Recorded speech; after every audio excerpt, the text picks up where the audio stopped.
A couple of years back, me and my friend Sam went trick-or-treating together. I think we were probably about 12 or 13 at the time. Sam's older brother drove us to the neighborhood that was a couple of miles away because our neighborhood was small, and apparently this one gave the most candy. We got out of Sam's brother's car, and he told us he would pick us up when we were done. We started going house to house and getting candy. I had never been to that neighborhood before, but I had to admit it didn't disappoint. People were very nice, and we stayed there for almost 2 hours until we reached the end. There were a few more houses on a quieter road a ways down, so we decided to finish with those. Most of the houses there looked a little more run down, and many had their lights off, indicating that we shouldn't go there. Then we reached the house on the end of that street. It had its lights off, but the front door appeared to be open. We were literally turning around and starting to walk back when we saw a man peek his head out from inside the house and waved us over. We started walking to the man. This house was pretty run down as well, and had a decent-sized yard with long grass and some trees and bushes scattered around the yard. We walked up the driveway and down a sidewalk up to the front porch. Just as we were starting to walk up the steps to the house, I heard a bush that was about 10 feet away start to move. I looked over to it and saw a tall man walking towards us. When I looked at him, he had a terrible look to his face that just really gave me the creeps. He wore dirty clothes, had a scruffy beard, and messy hair. At the same time, the man emerged from the house and started walking towards us. Sam took off running, and I did the same. The men ran after us, but only for a short distance. We were easily able to outrun them. We sprinted all the way back to the first neighborhood, where Sam called his brother, and he came and picked us up.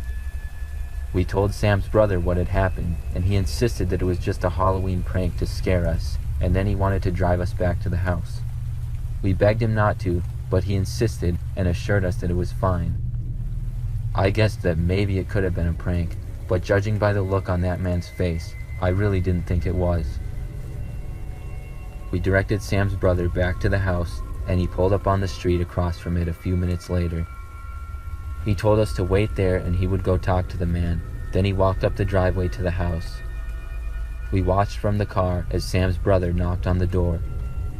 Then we saw Sam's brother slowly open the door and walk inside.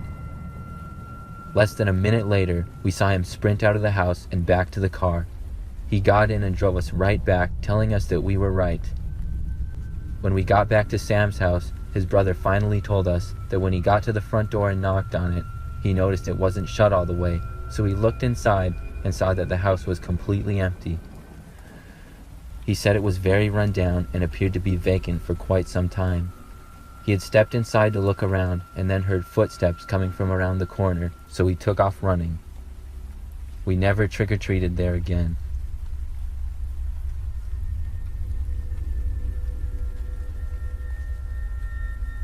In 2013, my best friend Lindsay and I went trick-or-treating together. I dressed up as Harley Quinn from Batman, and Lindsay was Minnie Mouse. We hung out at my house for a while, and we took some photos together, then we left. We planned on going to Lindsay's house after to hang out, because my parents were going to a Halloween party at their friend's house. We went trick-or-treating around the neighborhood, which had a decent number of kids out. I remember seeing somebody dressed up in a full skeleton costume complete with a mask, walking down the street passing us. He went the other direction and waved at us. We waved back and kept going. About 20 minutes later at a house, I saw the same skeleton guy behind us walking up the driveway. I thought it was a little strange, but we kept going. We stayed out maybe another hour trick-or-treating, and the skeleton guy seemed to be behind us the entire time.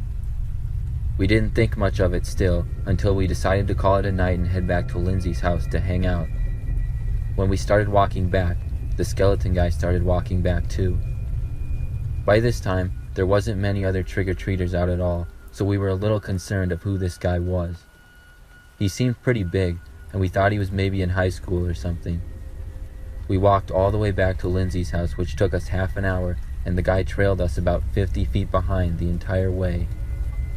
The longer he followed us, the more creeped out we became, and I kept telling myself it was just a coincidence. At last, we finally reached Lindsay's house and went inside. Her parents were home, and we felt a lot safer. We stayed at the window to make sure he went out of sight. Then we told Lindsay's parents about it, but they assured us it was just a coincidence and he probably lived down the street. Me and Lindsay went up to her room then and forgot all about the man. We watched a scary movie and had some candy. Then it got pretty late. It was a Thursday night and a school night, so I decided to head back home. My house was only about a 5-minute walk away, so I left and began walking down the street. I was kind of spooked from the movie and it being Halloween night, and not long into the walk, I started hearing footsteps from the other side of the road. I looked behind me, but I didn't see anything. I kept walking until I started hearing the footsteps again, and they seemed to be getting closer. I turned around and saw the skeleton man about 40 feet away on the other side of the road. At this point, I was very close to my house, so I made a run for it and sprinted down the street, through a neighbor's backyard and into my own backyard. Then I unlocked the back door and went inside. The whole time I didn't look behind me, and I didn't want to know if I had been chased or not. When I got inside, I was disappointed to see that my parents still weren't home yet, so I was home alone. I went around to make sure that all of the doors were locked to make me feel safer. As I was at the front of my house, I heard somebody at the back door of my house trying to open it. I just about had a heart attack and I knew it was the skeleton man. I slowly walked to the corner and looked around it to the back door. As soon as I did, I made direct eye contact with the guy. I ran back around the corner. As soon as I did, I saw he was looking right at me. I ran back around the corner to the living room and grabbed the phone to call the police. The guy kept trying the doorknob the entire time. The lady on the line told me the police should arrive within 5 minutes. This made me feel a little better, but I was still terrified. I ran upstairs to my bedroom and locked the door. Then I called my parents. I told them what was going on, and they told me they were on their way home. I just sat in my room waiting for the police to arrive. I was starting to feel a little better until I heard movement downstairs from inside the house. My heart dropped. I knew it would only be a matter of time before he came upstairs. I ran to my closet and hid inside of it. Then I plugged my ears and closed my eyes. I waited for what felt like forever until I heard loud shouting coming from down the hall. I uncovered one ear to see who was shouting, and when I heard multiple voices, I knew it was the police. I slowly left my closet and went to my door and cracked it open. There was the man in the skeleton costume being held by police in my hallway about 20 feet away. His mask was off his face now, and it revealed that he was at least 30 years old if I had to guess. They took him away and started asking me questions. My parents arrived back about 5 minutes later. It made for a really late night, and my parents let me stay home from school the next day. That was by far the scariest Halloween for me.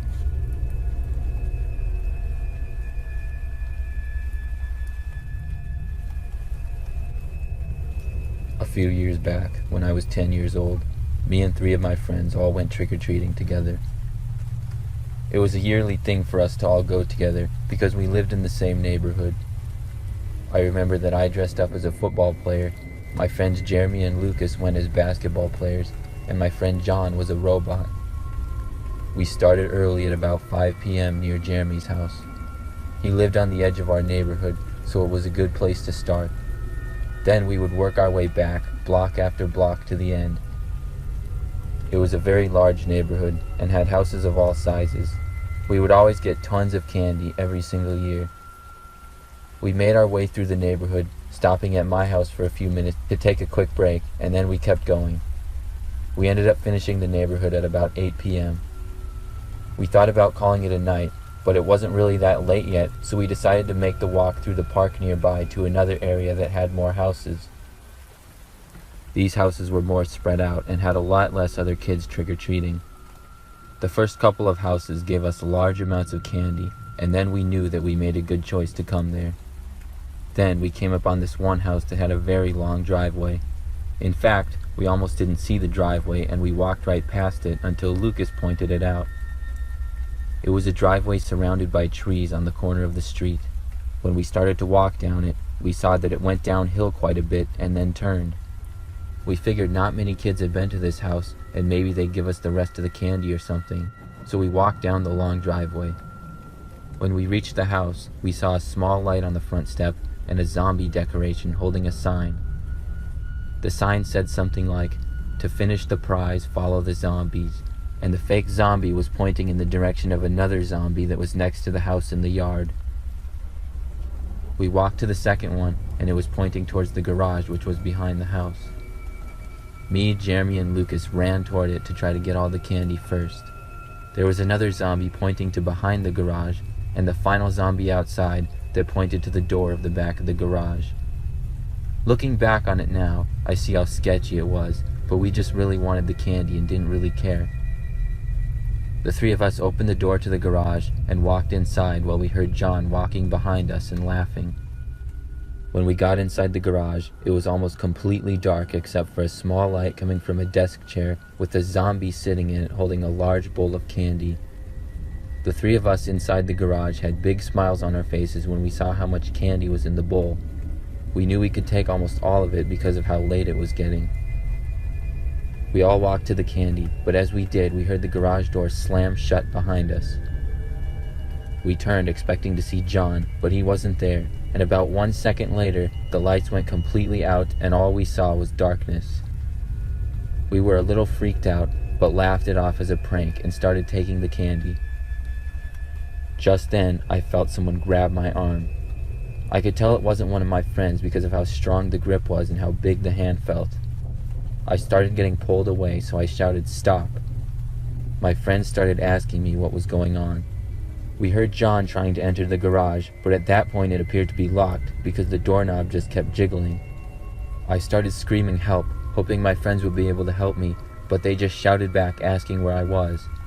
At this point, whoever was there put their other hand on my other arm and was basically leading me slowly deeper into the garage. John then started pounding on the door. After about 5 seconds of John pounding on the door, I was suddenly released from whoever was holding on to me, and I heard a grown man's voice from the other side of the garage yell at us all to get out. The door was then unlocked, and John opened it and just stood there while the rest of us dashed out as fast as we could. We ran all the way back up the driveway and back to my house. It was a terrifying experience, and I really don't know what was going on inside that garage. We didn't report it or anything, which was probably a mistake, but my friends and I still talk about it all the time.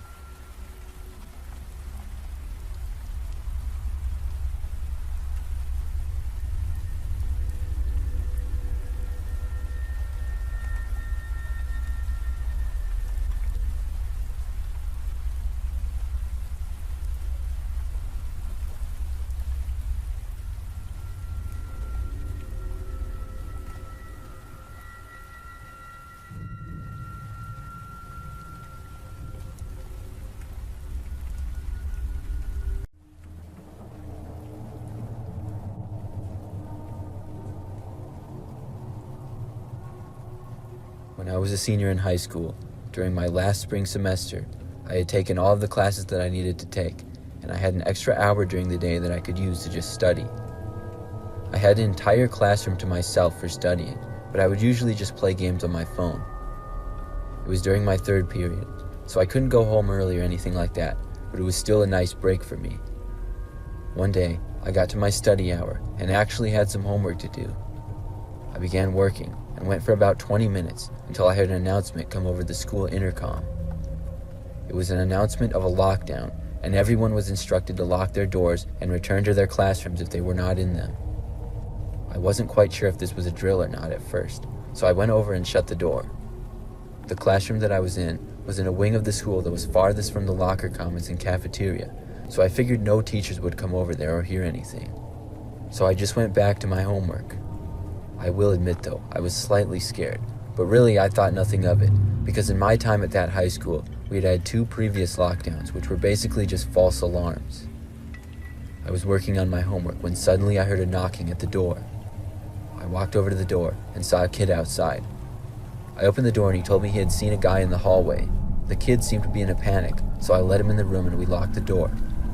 The kid explained to me that he went out for a drink of water and saw an older-looking creepy guy walking towards him. The kid wasn't able to get back to his original classroom because he would have to go past the creepy guy. I turned off the lights in the classroom, and we both went to the back corner. We sat there in pitch-black silence for several minutes. I whispered over to the kid and asked him what his name was, but he appeared to be gone. Then there was another knocking at the door to the classroom. I was pretty scared at this point, but I slowly got up and walked over to the door. I listened on the other side and heard someone say police. I was shocked. I opened up the door to see several officers. One of them pulled me out of the room immediately. I was as confused as can be, but then I saw them go into the room and a short time later come out with the kid that I had let in. They led him away and they told me that he had been the reason for the lockdown. As it turns out, he was a former student who had graduated 2 years earlier. He had gone to the school and had made several threats against the school, but was seen by a staff member shortly after entering. It really creeped me out knowing I had been alone in a classroom with him.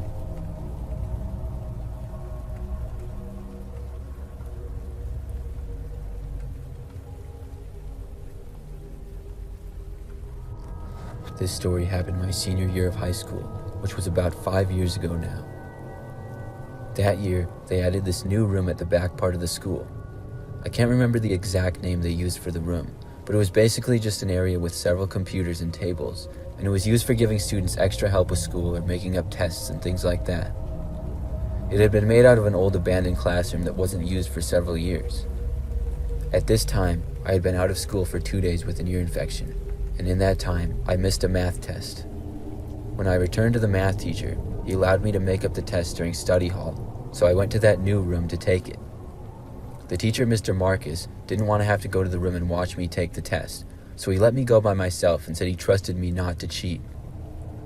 I walked all the way over to the room, which was pretty much on the complete opposite end of the school, and once I got to the room, I sat down and began the test. It wasn't too long of a test, but it was a really important one. Right when I got to the third question, the telephone in the room started ringing. I didn't want to get up and answer it, but I figured it was probably Mr. Marcus. I walked over and picked it up. When I did, I was told we were under a lockdown and there was a suspicious person in the building. I was scared being all by myself back in this room with nobody else there, and there wasn't even a classroom next to me I could go to, because this classroom was between 2 locker rooms for the gym, which was also nearby. I did what I was instructed to do and shut the door. As I did, I decided to take a quick look out into the hallway. It was completely empty and quiet as well. I went back in and decided to turn off the lights. I went out of sight of the door and went towards the back. Then I took out my phone and used the screen to give me some light to try to do more questions of the test. However, I couldn't really focus with us being in a lockdown. Suddenly, I heard the door to the room that I was in open. It was at that moment that I remembered I hadn't locked the door. Quickly, I ducked down underneath the table that I was at.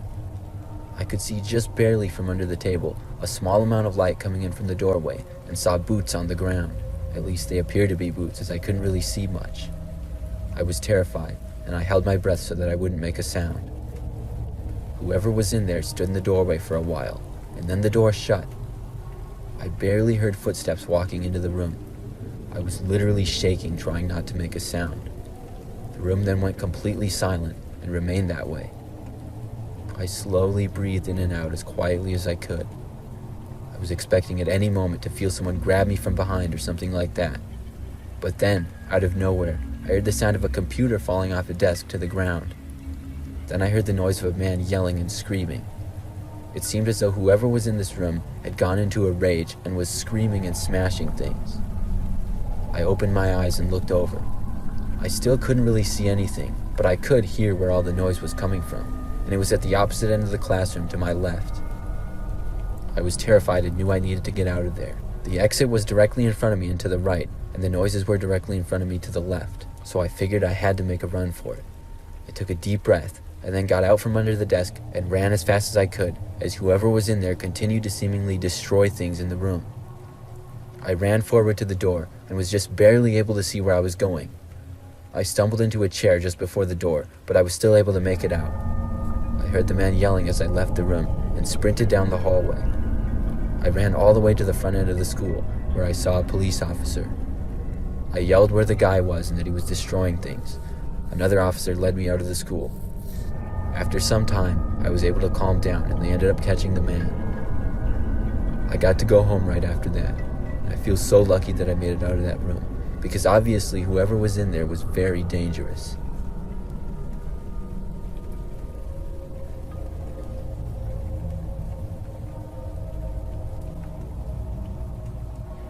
In my freshman year of high school, during the first semester, I had a civics class as my last class of the day. The school that I went to was pretty average size, I would say. I remember the class that I was in had about 20 kids in it. It was a couple of months into the school year at this point, and on this Thursday afternoon, we were all just listening to the teacher go through some announcements, when suddenly the phone in the classroom rang. The teacher, Mrs. Lindstrom, walked over and answered it. Then she hung up and told us all that the school was going under a lockdown. She seemed pretty serious and told us that this was not a drill. She locked her classroom door and then turned out the lights and instructed us to the back end of the classroom. We all got up from our desks and went to the back. There was a lot of whispering going on, but nobody seemed to know why we were under a lockdown. The longer we all sat back there, the more concerned everyone seemed to get, which made me start to worry. I started thinking of all the possibilities of what could be going on. It got really quiet after a while, and at one point we heard footsteps going down the hallway, but we didn't know whose they were. The lockdown went on for probably 30 more minutes before there was another call to the classroom announcing that the lockdown had been ended. We returned to class for the final 15 minutes or so, but the only thing on my mind was what could have caused it. School was dismissed after that, and I left school to get on my bus. When I got outside the school, I noticed several police cars with flashing lights. Everyone was talking about the lockdown, and I heard several rumors about what it was. But it wasn't until later that night where I got the real answer. My friend Robbie, whose mother worked at the school, told me that the lockdown had been caused by a student who claimed to see a strange man wandering the halls. However, after an extensive search of the school, one of the back doors was seen to be open, and it was determined that the man had left. The area was briefly searched, but the man was never found. The next day, when I went back to school, everything seemed to be pretty normal. And by the time I got to third hour, I had forgotten all about what had happened the day before. It was a Friday, so I was pretty much just excited to go to the football game that night. In the middle of my third hour class, which was history, I had to go to the bathroom. I knew the teacher was one of the nicer ones who didn't require a pass or anything, so I just asked and she allowed me to go. I walked down the halls of the bathrooms, which are towards the end. As soon as I opened the door and got inside, I came face to face with a man who I had never seen before. He was wearing a winter hat and had long black hair and a small beard. He looked really surprised to see me. We both stood there staring at each other for a second or two. Then the man came towards me and I turned and ran.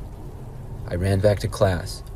When I got back, I told my teacher what I had seen, and the school once again went on another lockdown. This time we stayed locked down for over an hour. I was terrified, but finally it ended, and afterwards everyone was allowed to go home early. They told us the man had finally been caught, but what I don't understand is how they didn't find him the first time the school was locked down, and what he was doing inside there in the first place.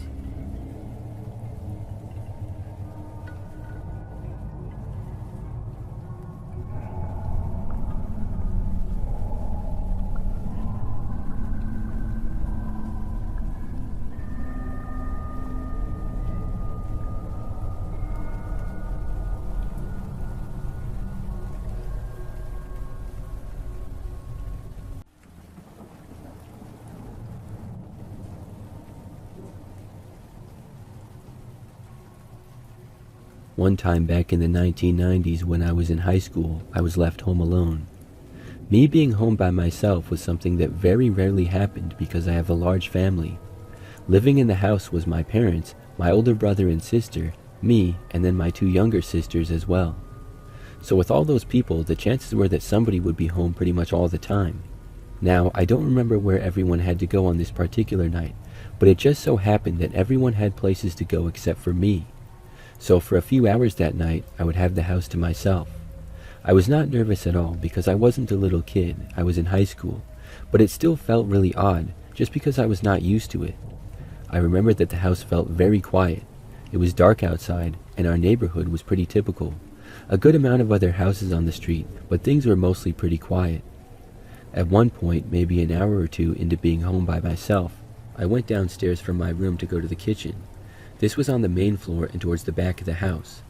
There I was getting something to drink when I saw something out of the corner of my eye. Much of the lights in the house were off, so I could see out the back windows better. We had a door that led out to the back patio, and I saw someone outside approaching it. I could tell right away though that it was not my parents and none of my siblings. It looked like some random guy. He didn't seem to notice me, because I was entering the kitchen from an angle that was not really in his line of vision. Plus, it was mostly dark in the house. It was like right when I came around the corner to enter the kitchen, I saw him. I stopped and froze where I was. The man continued to approach the back door. I was now in the kitchen and near this door that led down to the basement. I then looked back over at the door where the man was headed and realized that it was unlocked. This gave me a terrible feeling of panic. In that split second, I did what was kind of a reaction to that, and I quickly opened up the basement door, which I was very close to. It was already slightly open, and I went inside and then shut the door behind me. Just when I did, I heard the back door to the house opening. I then quickly ran down the stairs. Our basement was finished, but there wasn't much down there. The stairs had carpet, which I'm glad for because it made my footsteps very quiet.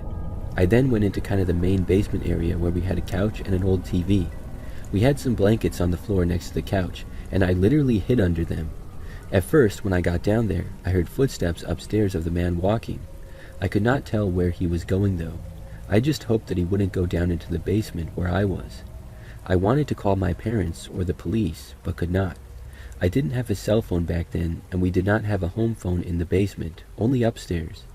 I hid under the blankets for the longest time, and I didn't hear or see anything as I was covered. After I'm not even sure how long, I finally got up the courage to get up. I emerged and did not hear anything. The man had definitely not come down to the basement. After listening and not hearing anything at all for a while, I carefully made my way back up the stairs. When I got up to the top, I slowly and quietly opened the door to the kitchen from the basement. I looked around and saw nothing. There was a phone in the kitchen though, so I just needed to get it. After I got the phone, I then brought it back down to the basement. In that time, I still heard and saw nothing. I was hoping that the man had left. I called the police from the basement and told them that a man had entered our house, and I gave them the address. I didn't know if the guy was still there or not, but I knew that I should call to be safe. So I waited down in the basement until the cops got there, and I figured that the man was probably long gone by now. When the police arrived, I went upstairs and let them into the house. Then the police searched the entire place. To my surprise, they found the man hiding upstairs in my bedroom of all places. I was shocked. My parents got home not long after, as well as some of my siblings. I don't remember a whole lot after that, but it was certainly a crazy experience. I do not know exactly why the man chose our house, or if there was a reason he went to my room. The back door had been left unlocked with so many of us living there and coming and going, but after that, everyone always made sure to lock it.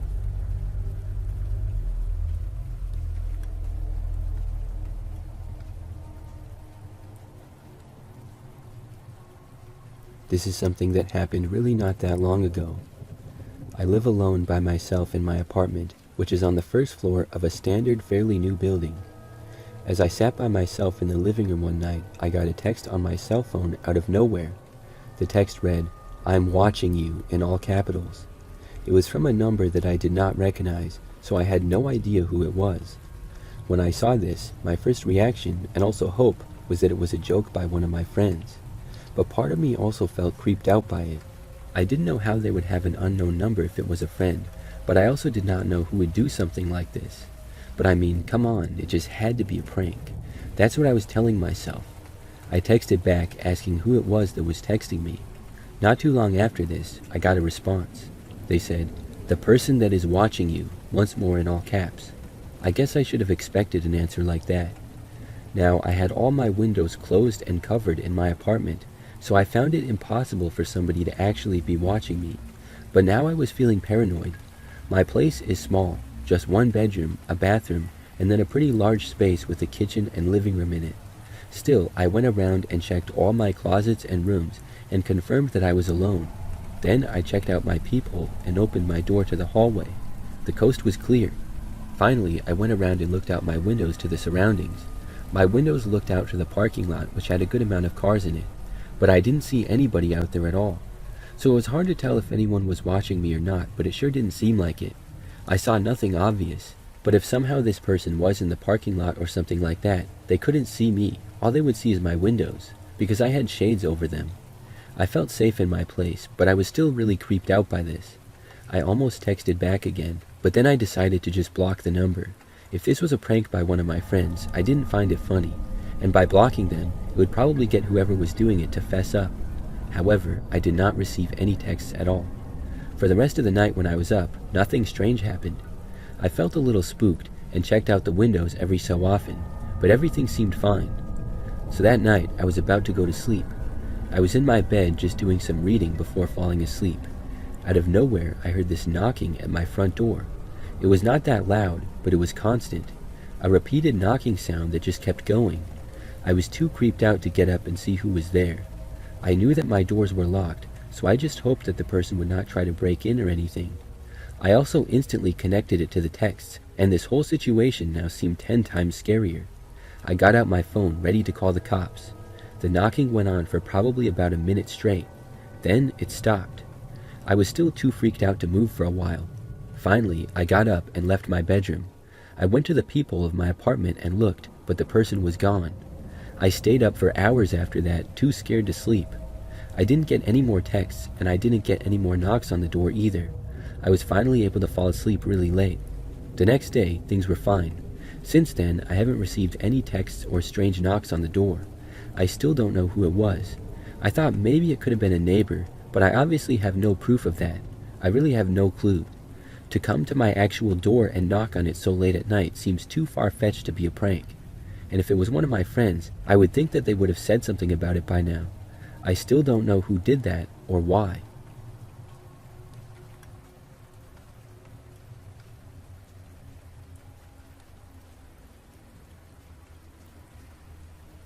My husband travels a lot for work, so I'm home by myself quite often in our house.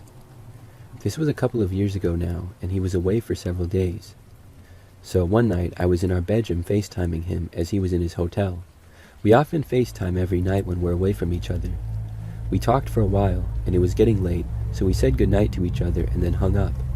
My husband said that he was going to sleep now, and I was already in bed but not that tired yet, so I put on a show and laid in bed watching it. Roughly 30 minutes later, I heard something from downstairs. It kind of sounded like someone had knocked on the door. I didn't hear it very clearly though. I was upstairs, so it was pretty far away. I listened closer, wondering if I was just imagining it or if it was possibly something else. About 30 seconds later, I heard it again. It did sound like someone was knocking at the front door. Still, I didn't hear it very clearly. I got up from my bed and looked out of our bedroom window at first, but it did not have a view of the front door and I saw nothing. So I went out of the room to another window upstairs which would have a view of the front door area. When I got there, I looked out the window and I saw a man wearing a hooded jacket walking through our front yard, but he was moving away from the front door area and moving towards the garage. He soon went out of my sight. I didn't know who this guy was or what he was doing, but it seemed very suspicious. Why would he come to the door so late at night? And he didn't look like any of our neighbors, although I couldn't see his face. I just hoped that he would leave our property. So I went over and went downstairs, and then looked through several windows, including the front door window. Everywhere I looked, though, I didn't see the man at all. I thought that there was a good chance he had left, and that's what I was hoping. Still, I made sure that every door was locked and every window was covered. I was still feeling creeped out, though, so I tried to call my husband, but he didn't answer because he was asleep.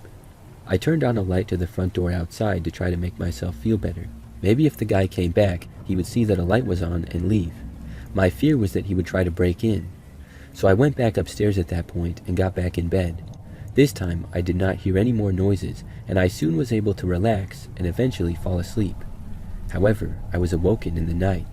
The first thing I remember after waking up was hearing the sound of one of the neighbor's dogs barking. I think that's what woke me up, and usually we didn't have any problems with the neighbor's dogs at all. Sometimes they might bark a little here and there during the day, but I had never woken up in the night to them that I can recall before.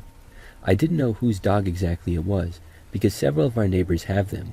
The dog was barking repeatedly and pretty loud. I was quickly wide awake.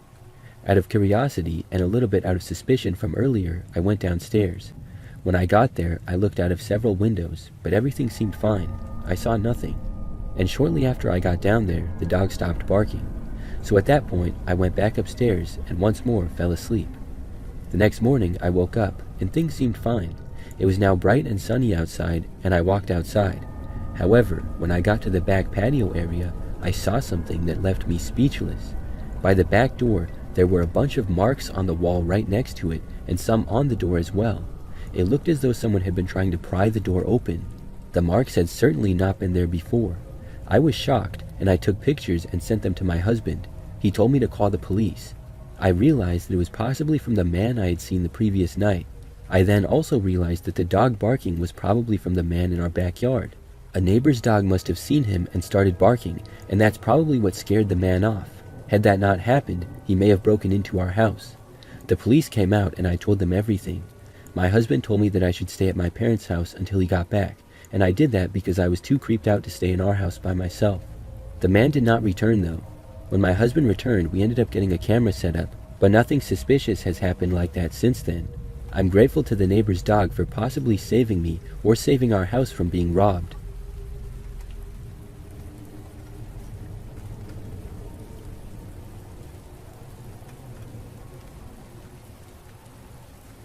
This is something that happened back when I was in college. During my freshman year, I lived alone in a dorm room, which was in an all-girls building. It was a pretty standard place, where I just had my bed, a desk, a dresser in the room, and then a few things that I had brought. I also had a small couch and a mini fridge. But there was no bathroom in my room, so there was a community bathroom down the hallway that everybody would share. It wasn't too bad though, because the bathroom had about 8 small individual rooms in it. So one night I stayed up really late doing homework. I was probably up until around midnight working on assignments and studying. This is not something that I did every single night, but sometimes you have to. So after finally getting done with homework, I went to use the bathroom before going to bed. I left my dorm room, took a right down the hallway, and then made a left to the bathroom, which were a ways down. I never bothered to lock my door when I would use the bathroom, because I would just be gone for a few minutes. Plus, nobody was out in the hallways or anything. There really wasn't a need to. There were locks from the outside to the building anyways. When I went to the bathroom, nobody else was in there, and things were completely silent. I was in there for a few minutes brushing my teeth, and then when I came back to my room, I went inside. All my lights were off except for a lamp in the corner at my desk, and the TV was playing at a low volume. I went to the desk, turned off the lamp, and then got into my bed. So I remember that I was facing the wall, and I closed my eyes, and within probably a minute started to drift off to sleep.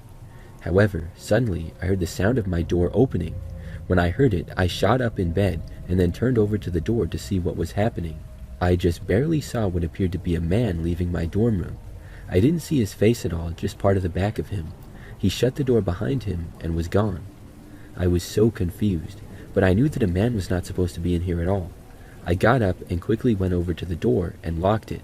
Then I decided to call campus safety and report it. An officer came to the building and looked around, but found no one. So whoever had been there was now gone. I was still very confused.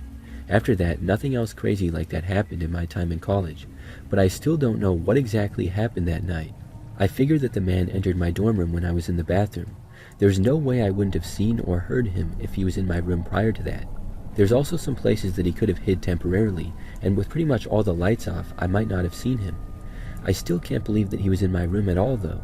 I'm glad that he left, and for a short time I thought that maybe he just had the wrong room. But why would he hide like that? I really don't know what was happening there. At the end of the day, I'm just glad that he left and that nothing bad happened.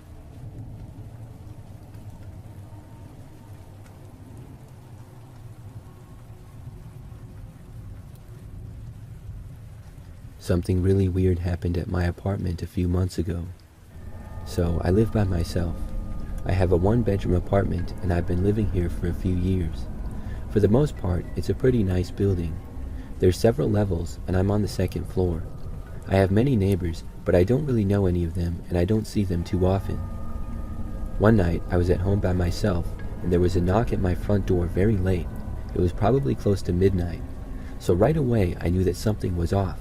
I wasn't expecting anyone. This rose my suspicions, and I went to the door to see who was there.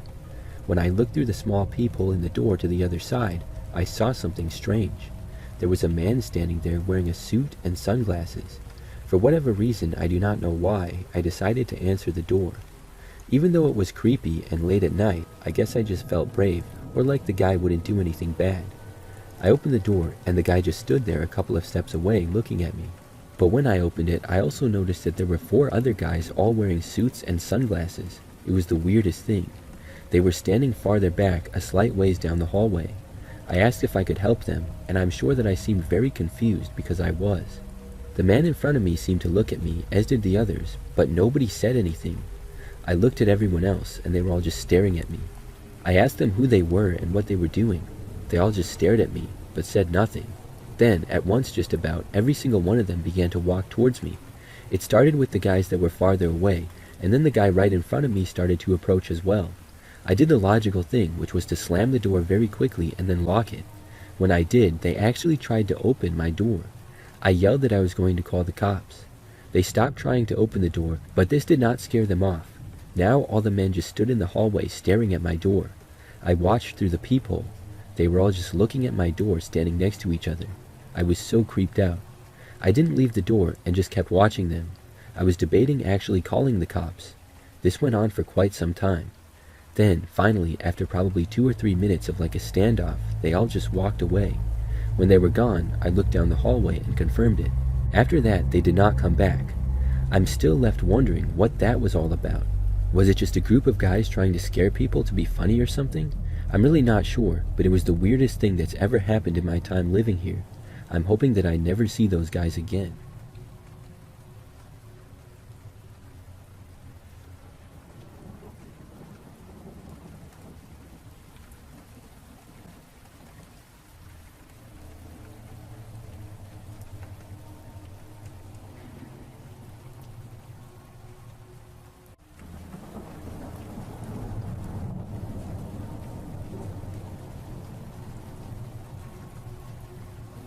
One night, in the middle of nowhere, I had a freaky situation happen to me. I was visiting my grandma, who lived out in the middle of nowhere.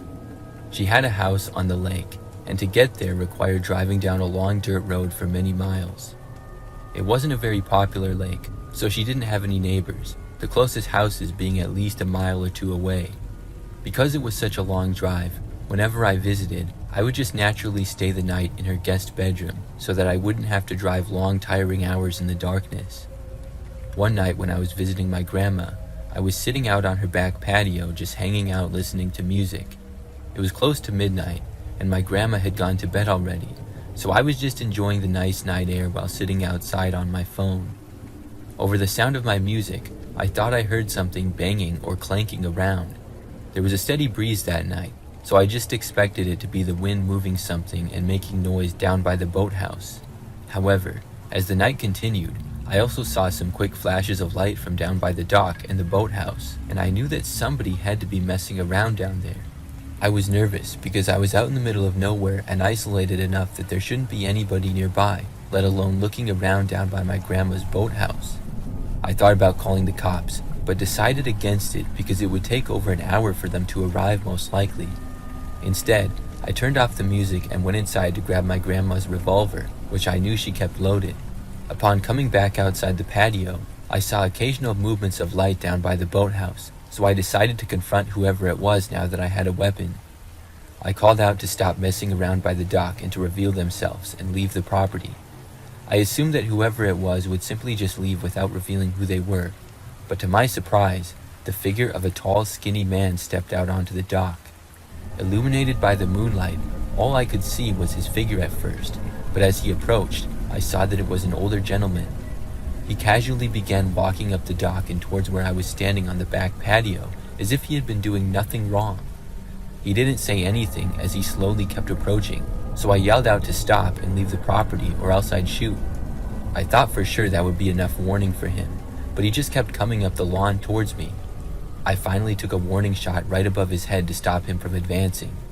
After I had fired the shot, he put up his hands and spoke to me for the first time, saying to take it easy and relax. Fully creeped out by the demeanor of this old skinny man, I told him to leave immediately or I would shoot him. The man stood still for a couple seconds, and I thought that he might start walking towards me again and I'd have to shoot him. However, he turned back and walked out into the woods, back down to the left of the dock, and disappeared. I was worried the rest of the night and didn't get much sleep, half expecting him to come back, but he never did. I'm not sure what his deal was and why he was so comfortable and nonchalant about approaching me while at gunpoint. The following morning, I warned my grandma about it, just in case he ever came around again.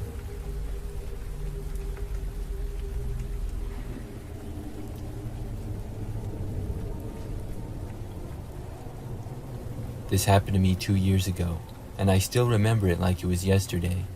I live in the countryside of Ireland, far from the nearest town, out in the middle of nowhere. It's usually pretty quiet, which is nice. Most nights, the only sounds I hear are the occasional cow escaping the field next door or my dog barking at someone walking by. But about 2 years ago, I heard something really strange. It was late spring, and the night sky was clear. I remember stepping into the kitchen around midnight for a snack. As I rummaged through the cupboards, I began to hear noises outside. At first, I thought it was just an animal, but the sounds only grew louder. I opened up the window to listen better, and I saw my dog standing by the back door. She wasn't barking, which was strange because she usually barks at anything, especially animals. Instead, she was focused on the forest behind our house. The noise was hard to describe, but it was like metal being scraped, but it had a croaky quality to it. I didn't like it, and the fact that my dog was scared made me uneasy, because she was a big dog and not easily frightened. I couldn't understand what could be out there, so I decided to bring her inside and go to bed. But as I lay in my room, the sound seemed to follow me. It shifted to the front of the house, which didn't make sense. I shut my curtains, hoping to block out whatever was outside. Just as I got comfortable, I heard a tap on my window. It was soft at first, but then it became a steady tapping noise. It sounded like stones being thrown against the glass. I stayed under the covers, just listening and hoping that it would stop. It went on for what felt like an eternity, but eventually I fell asleep. The next morning, I mentioned the night to my neighbors. That's when I found out a man had moved into a house just around the corner. They said he wasn't exactly a law-abiding citizen, and he had a history of trouble with the law, so much so that whispers about him being a drug dealer floated around. About a month later, a massive stash of drugs was discovered in a shed nearby, and we never saw that man again after that. Thinking back, I can't shake the feeling that he might have been trying to scare me that night while he was high or something, but it was just all so strange. Like, how did he create that sound for hours, and how did the sound move around the outside of my house so quickly? What unsettled me the most was the thought of what could have happened if I had gone to check on the noise. I'm still not 100% sure of what it was, but it freaked me out.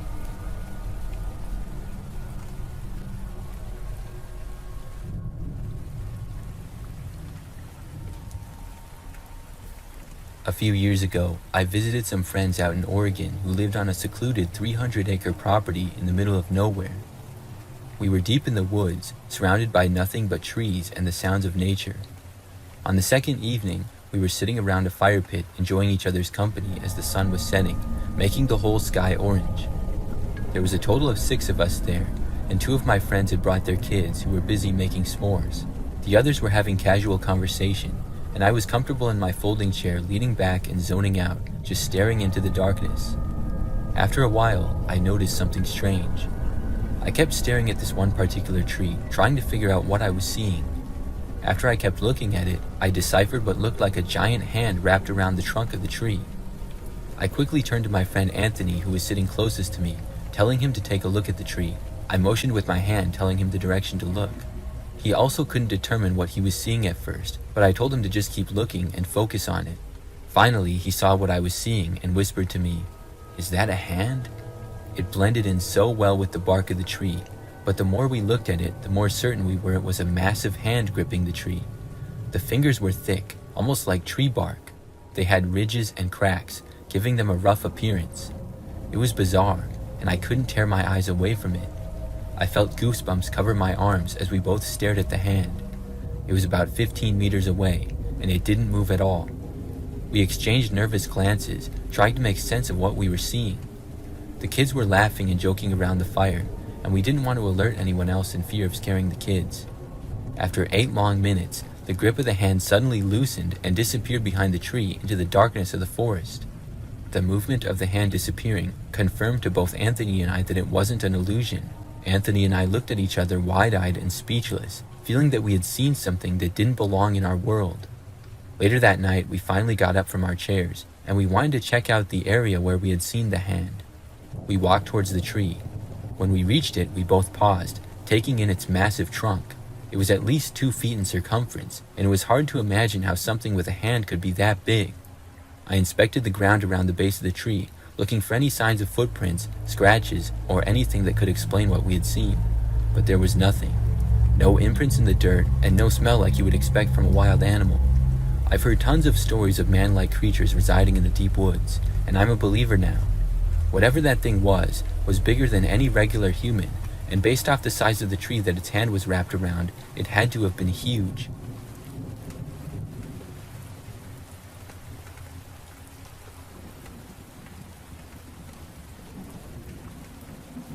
This is a true story of something that happened to me and a few friends a couple of decades ago when I was still a teenager. My family had just moved from a big city to a quiet area in England, basically in the middle of nowhere. My new house was half a mile from an old ruin of a castle called Barry Pomeroy. The locals always said that the castle was haunted, but tours of the castle were regularly given during the daytime, so I didn't really believe it. One night, a few of my friends and I thought it would be fun to explore the castle at night. It was around 9 p.m. when we went to check it out. There was still plenty of light to see, but the summer sky was darkening. We walked up the valley, taking the steep footpath to the castle's gatehouse. We knew that we could sneak in pretty easily by climbing over a ruined wall, and at this point, they didn't employ guards yet to keep people from sneaking in at night. Once inside, we moved through the old dining room and climbed the ramparts to take in the views. It was dark by now, and the moonlight cast long shadows everywhere, making it a bit creepy. We were having fun though, and eventually decided to check out the dungeon. As we descended the stone staircase, we noticed tiny candles flickering on the steps. Tours for the day had been finished for many hours now, and the candles were freshly lit. At the bottom, we found what looked like a shrine. There were candles arranged in a circle, and something was drawn on the wall behind it. I don't remember the details of the drawing, but it felt eerie. The candles and the thought of someone else being in the dungeon area made us uneasy, so we quickly went back up the staircase. When we reached the top of the staircase, I realized my friend Alan was missing. I called out his name, and after looking around, we saw a figure walking around on the ramparts. He must have chickened out and never came down to the dungeons, even though we thought he was with us. Suddenly, I heard a voice behind me. Alan was coming up the stairs after lagging a bit behind, and was asking why I was shouting his name. Sure enough, I turned to see Alan standing behind me now. My heart dropped as we looked back up towards the ramparts. The shadowy figure I had seen that I thought was Alan was still up on the ramparts, watching us. It didn't move for a moment, then slowly slipped behind a pillar and vanished. We were all on edge now and decided it was best to leave. We hurried back the way we had gotten in, climbed over the wall and headed towards the footpath through the woods. As we walked, I glanced back at the castle. It loomed in the darkness, and I noticed the figure again. This time, it was perched on top of the wall, moving along it as if it was following us. As quickly as we could, we hurried down the path, trying to keep our footing in the uneven ground. When we reached the bottom of the valley, I looked back again. The castle seemed even more imposing now. This time, when I looked back, I saw a faint blue light glowing on the wall. It drifted slowly, then disappeared over the edge of the castle. It was unlike anything I had ever seen. That was the first and last time I ever experienced something I couldn't explain. I thought maybe it was just some guy trying to scare us off, but I couldn't shake the image of that blue light fading away. It looked so supernatural, and I began believing that the castle indeed was haunted.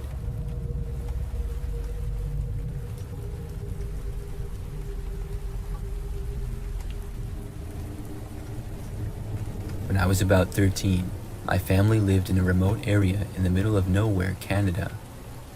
One winter night, I decided to unwind in the hot tub on our deck. It was around 2 or 3 a.m., and the world was quiet, blanketed in knee-deep snow from a recent snowfall. As I sat there watching the trees and listening to the night sounds, something caught my eye. Emerging from the darkness of the woods was a massive wolf. It was unlike any wolf I had ever seen.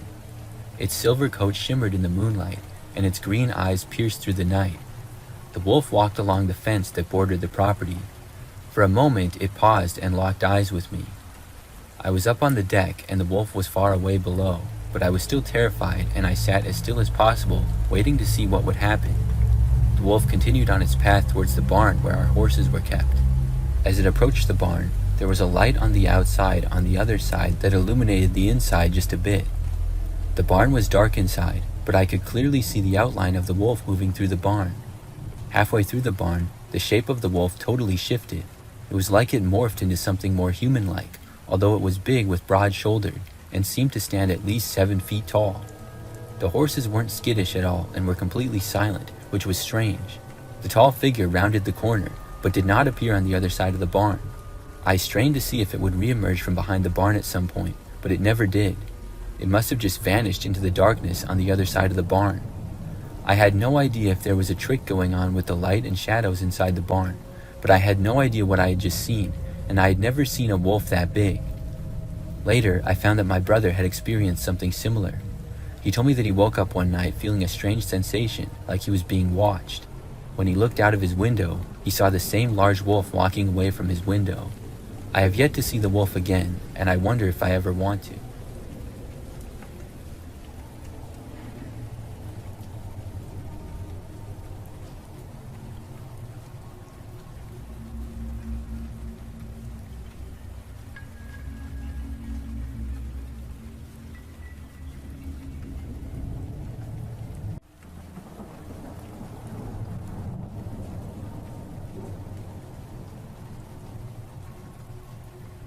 When I was about 8 years old, I remember that I took a train one time with my older sister. She would have been 15, I think, and we were going to visit our grandparents. It was just us two, and we were just going for the weekend. Our grandparents lived a few hours away, but there was a train route that went from our city to theirs. My sister and I liked trains, so we wanted to take the train there, and our parents agreed. I remember that we first got to the train station in our city, and it was pretty busy there. Soon we boarded the train and got into our seats. The ride was pretty smooth, and we sat by the windows and watched things go by. I would say that the train was almost completely full with passengers. When we arrived in our grandparents' city, we got off the train along with most of the other people.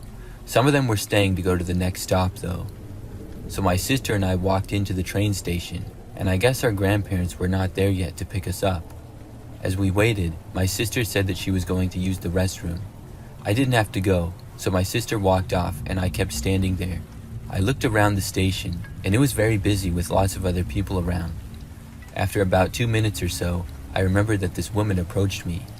I didn't know who she was, but she pointed out to the train and said that my sister was boarding it.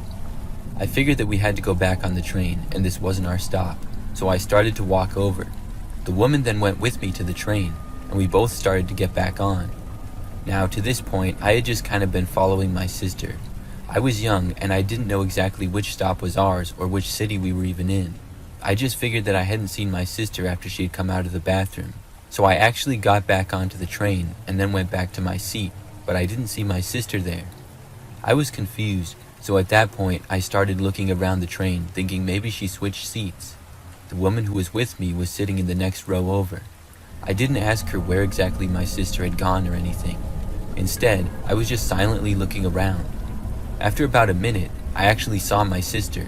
She was walking just outside of the station and seemed to be looking around, probably for me. I got up and started to walk for the doors of the train.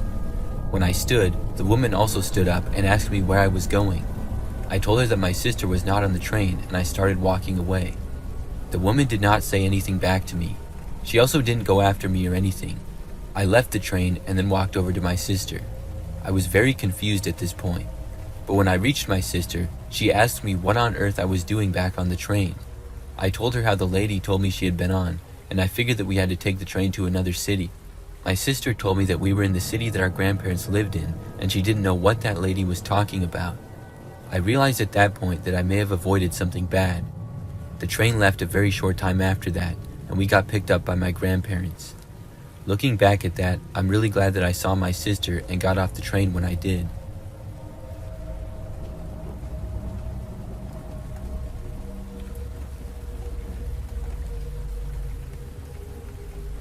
I live in a very large city, and I take the subway to and from work every day. It's part of my routine, and usually it goes just fine. Over the years, I've seen some pretty interesting people on the subway. There's also some sketchy people from time to time as well. So one night, when I was taking the subway back after work, I didn't bat an eye after seeing a guy wearing a ski mask. It was later, and the train was not packed, but there were several other people riding it. This guy was sitting across from me and a little ways down. He wore all black clothing, from his shoes to his sweatshirt, and he even wore gloves. The strangest part was that the ski mask was completely covering his face along with sunglasses. I couldn't tell you anything about what the guy looked like underneath.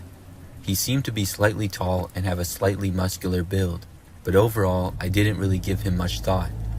I was pretty much on my phone mostly, just looking around on various apps like I usually did. After riding the subway for a while, it was soon time for my stop. I must have been a little bit distracted though, because I almost missed it. I remember the car stopping, and I figured that it was the stop before mine, so I didn't even bother to look up. But then I realized that I might be mistaken, and I did look up to see that it was in fact my stop.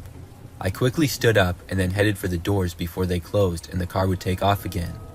Luckily, I was able to make it, but as I was walking to the door, I remember noticing the masked man getting up as well, like right after me. This was a little bit suspicious. In the moment though, I was too focused on making it out of the doors. After I left the subway car, the man left shortly after me. I started walking through the station to then go upstairs. There were a few people outside walking, but really not that many. I soon walked up the stairs and then went out of the subway station. Now I was on the sidewalks of the city at night, and there were less people around. But within a short time, I noticed that the masked man was walking a little ways behind me. I was now pretty concerned that he was following me for some reason. I didn't know why he would be, but it sure seemed a lot like he was. So I kept going, and I turned where I usually did. When the guy behind me also turned, I knew that I had to do something. I was about 5 minutes of a walk from my apartment, and I knew this part of the city like the back of my hand. I got to another straight part in the sidewalk, and the guy was still behind me. He was trailing me by roughly 40 feet or so he was not right behind me or anything. There was a shop that I knew was still open, and when I reached it, I went inside. It was a deli, and they had a door in the back that not everybody knew about, but I had gone there quite a few times. I walked straight for the back, and as I was rounding the corner towards the door, I looked behind me and saw the guy entering. I quickly went out of his sight, found the back door, and went out of it into an alley. When I got into the alley, I literally ran for the street and was able to make it. I walked the rest of the way back home without seeing the guy. I'm fairly certain that he was following me. I'm not sure why, but I'm glad that I didn't have to find out. Since then, I haven't seen him, and I haven't had any more creepy things happen to me on the subway.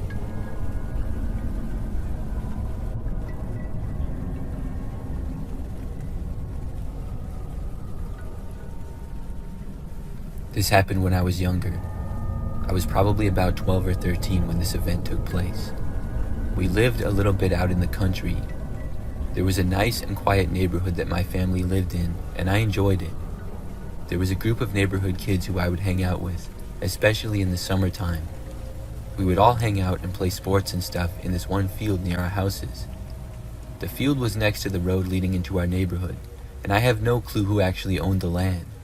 There were no houses that close to it, and it was pretty open. Running alongside the field were these old train tracks that curved away at the end of the field, and also at the end of it was a large woods. On the other side of that woods were more houses. The train tracks and road were both typically very quiet. So one evening, a group of us kids were out there playing kickball. It started with probably 7 or 8 of us, but as it got later and dark out, it went down to 4 of us still out there. We continued to play outside, and it was soon completely dark. I figured that I should head back home pretty soon, but we were having a fun time. That's when we heard a train approaching. The tracks were pretty far from where we were, so we were not in any kind of danger or anything. It was very unusual for a train to come through though. It would only seem to happen once every couple of months if I remember correctly. So the train started going by pretty slowly, and all of us stopped and watched it. It went right past the field, and then it started to go around the corner through the woods. There were quite a few train cars on it, and it continued to go, but it got slower.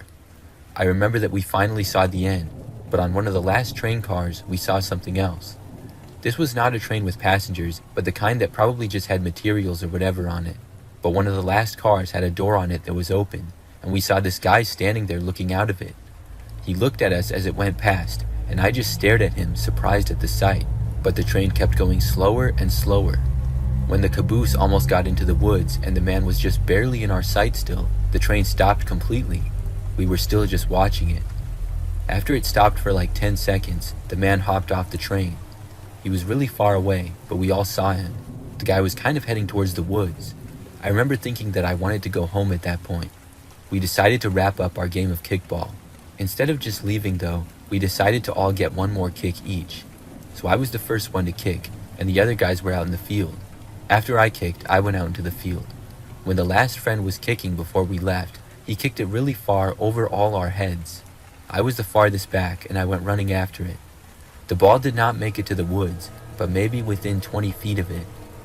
I remember that as I was grabbing the ball, I heard some leaves rustling in the woods. I picked up the ball and then just sprinted back over to my friends.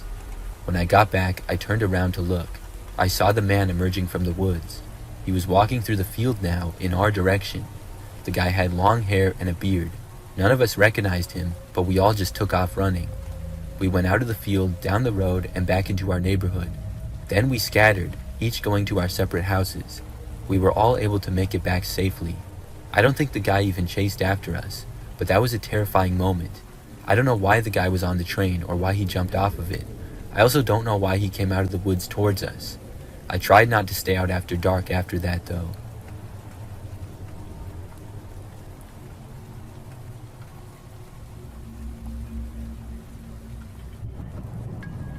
This is a crazy experience that I had while I was visiting New York a few years ago. I went to New York City, and this was my second time being there. Obviously, there's a lot of things to do and see there.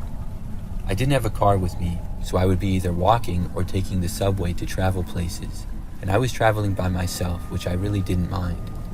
But one night, I was going home after lots of sightseeing in one part of the city. I was taking the subway back to my hotel. So I got on and sat down, and after a few stops, I remember this one guy got on and sat next to me. He was a sort of big guy, probably in his 40s, with light brown hair. The subway was pretty crowded, so it wasn't weird or anything of him to sit next to me. I remember that he started a conversation with me, and he seemed like a pretty friendly guy. He was talking about the city and said that he lived and worked there. He asked me a few things about myself as well. So we talked on and off for probably 10 or 15 minutes. Then it was my stop, and I said bye to the man and got up and left the subway. I walked out and up to the sidewalk, and then was just a couple of blocks from my hotel. But after getting onto the sidewalk, I remember realizing that I didn't have my wallet. I always kept my wallet in my right pocket, and I realized that there was nothing there. I felt around all my pockets, and it definitely was not in any of them. I started looking around the sidewalks, but I didn't see anything. I realized that I must have left it on the subway. I never took it out of my pocket, but possibly it had fallen out, or else the guy that was sitting next to me could have stole it from me, and he was sitting just to my right and pretty close to me. I wanted to go back on the subway, but it was long gone now. I was really angry because I had all my credit cards and stuff in there. Plus, I had over $100 in cash. I figured I had better put a freeze on my cards, so I walked up to my hotel and went in my room. Then I went online and turned off all my credit cards, which luckily hadn't been used yet. I was trying to figure out what I was going to do because I had to go back in 2 days and I didn't have my license or anything now.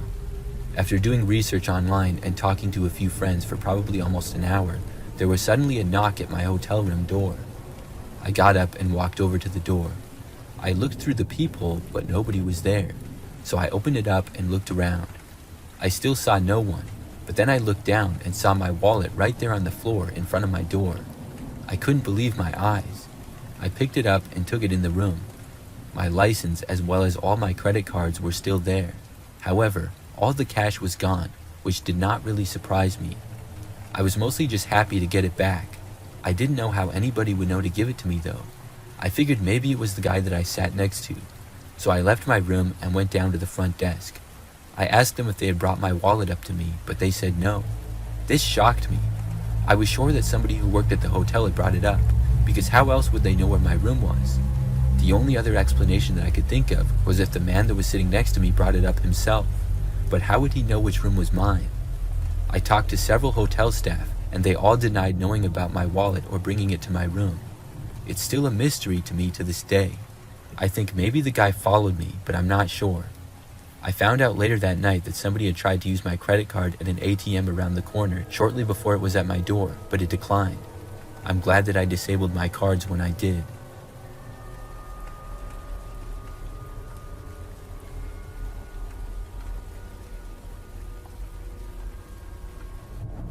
I used to live in a major city and would ride the subway all the time. I didn't really mind it too much, but I have a car now and live outside the city, and I like it much better. But back to when I would ride the subway, I had this one really strange experience. So one night I was riding back rather late. It was probably close to midnight, and I was tired and on my way home. There were a few people on the subway as well, including somebody sitting a little to my left and someone across from me. There was another guy sort of across from me, but a ways down to my right. I remember that sometime on the ride, the guy across from me and a little ways to the right took out this camera. He started seemingly taking pictures of me.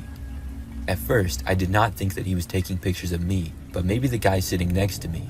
But as I looked over at him and he kept going, it sure seemed like he was directly pointing the camera at me specifically. I had no idea why he would be doing this. It seemed pretty strange. I didn't confront him though, and instead just ignored it. I looked down and went on my phone. However, a couple more times during the ride I looked up, and he was still taking pictures of me. Soon though, it was my stop. I was glad to get off the subway and away from this guy, but when I left the subway, he did too. I had a bad feeling when I saw him leaving, still holding the camera. As I walked away, I glanced back and saw him still pointing the camera at me to take another picture. This was kind of annoying to me now. I walked out of the subway and left, and was now going down the street. I thought for a moment that the guy had gone in another direction, but I was wrong. I looked around and soon saw him still taking pictures of me. After walking a little ways down with the man still there, I stopped and decided to confront him. When I turned around, he was still pointing the camera at me. I took a couple of steps toward him and started to ask him what he was doing. When I did though, he just turned around and bolted. He ran extremely fast off in the other direction, and I saw him go completely out of my sight. It was really strange, but I was glad that he was gone. So at that point, I just walked the rest of the way back home to my apartment. I got back and went inside. Well, I remember that maybe an hour after getting home, I randomly looked out of my window. I had a window that looked out to the street, and there was a sidewalk below me. I would look outside all the time because it was a cool view of the city like that. I was on the 3rd floor, and I saw the guy with the camera. He was standing out on the sidewalk, looking up at me. He still had his camera and then pointed it at me when I saw him. As soon as I noticed him though, I went away from the window and then covered it with the shades. I couldn't believe how he had somehow found me. He had gone so far away from me that I didn't think he'd have time to catch up or know my route, and I hadn't noticed him following me, but it made me worried that he already knew where I lived or had followed me before or something. I looked out a while later and he was gone, and after that, I never saw him again. I still don't know how he found me though. It was the craziest thing.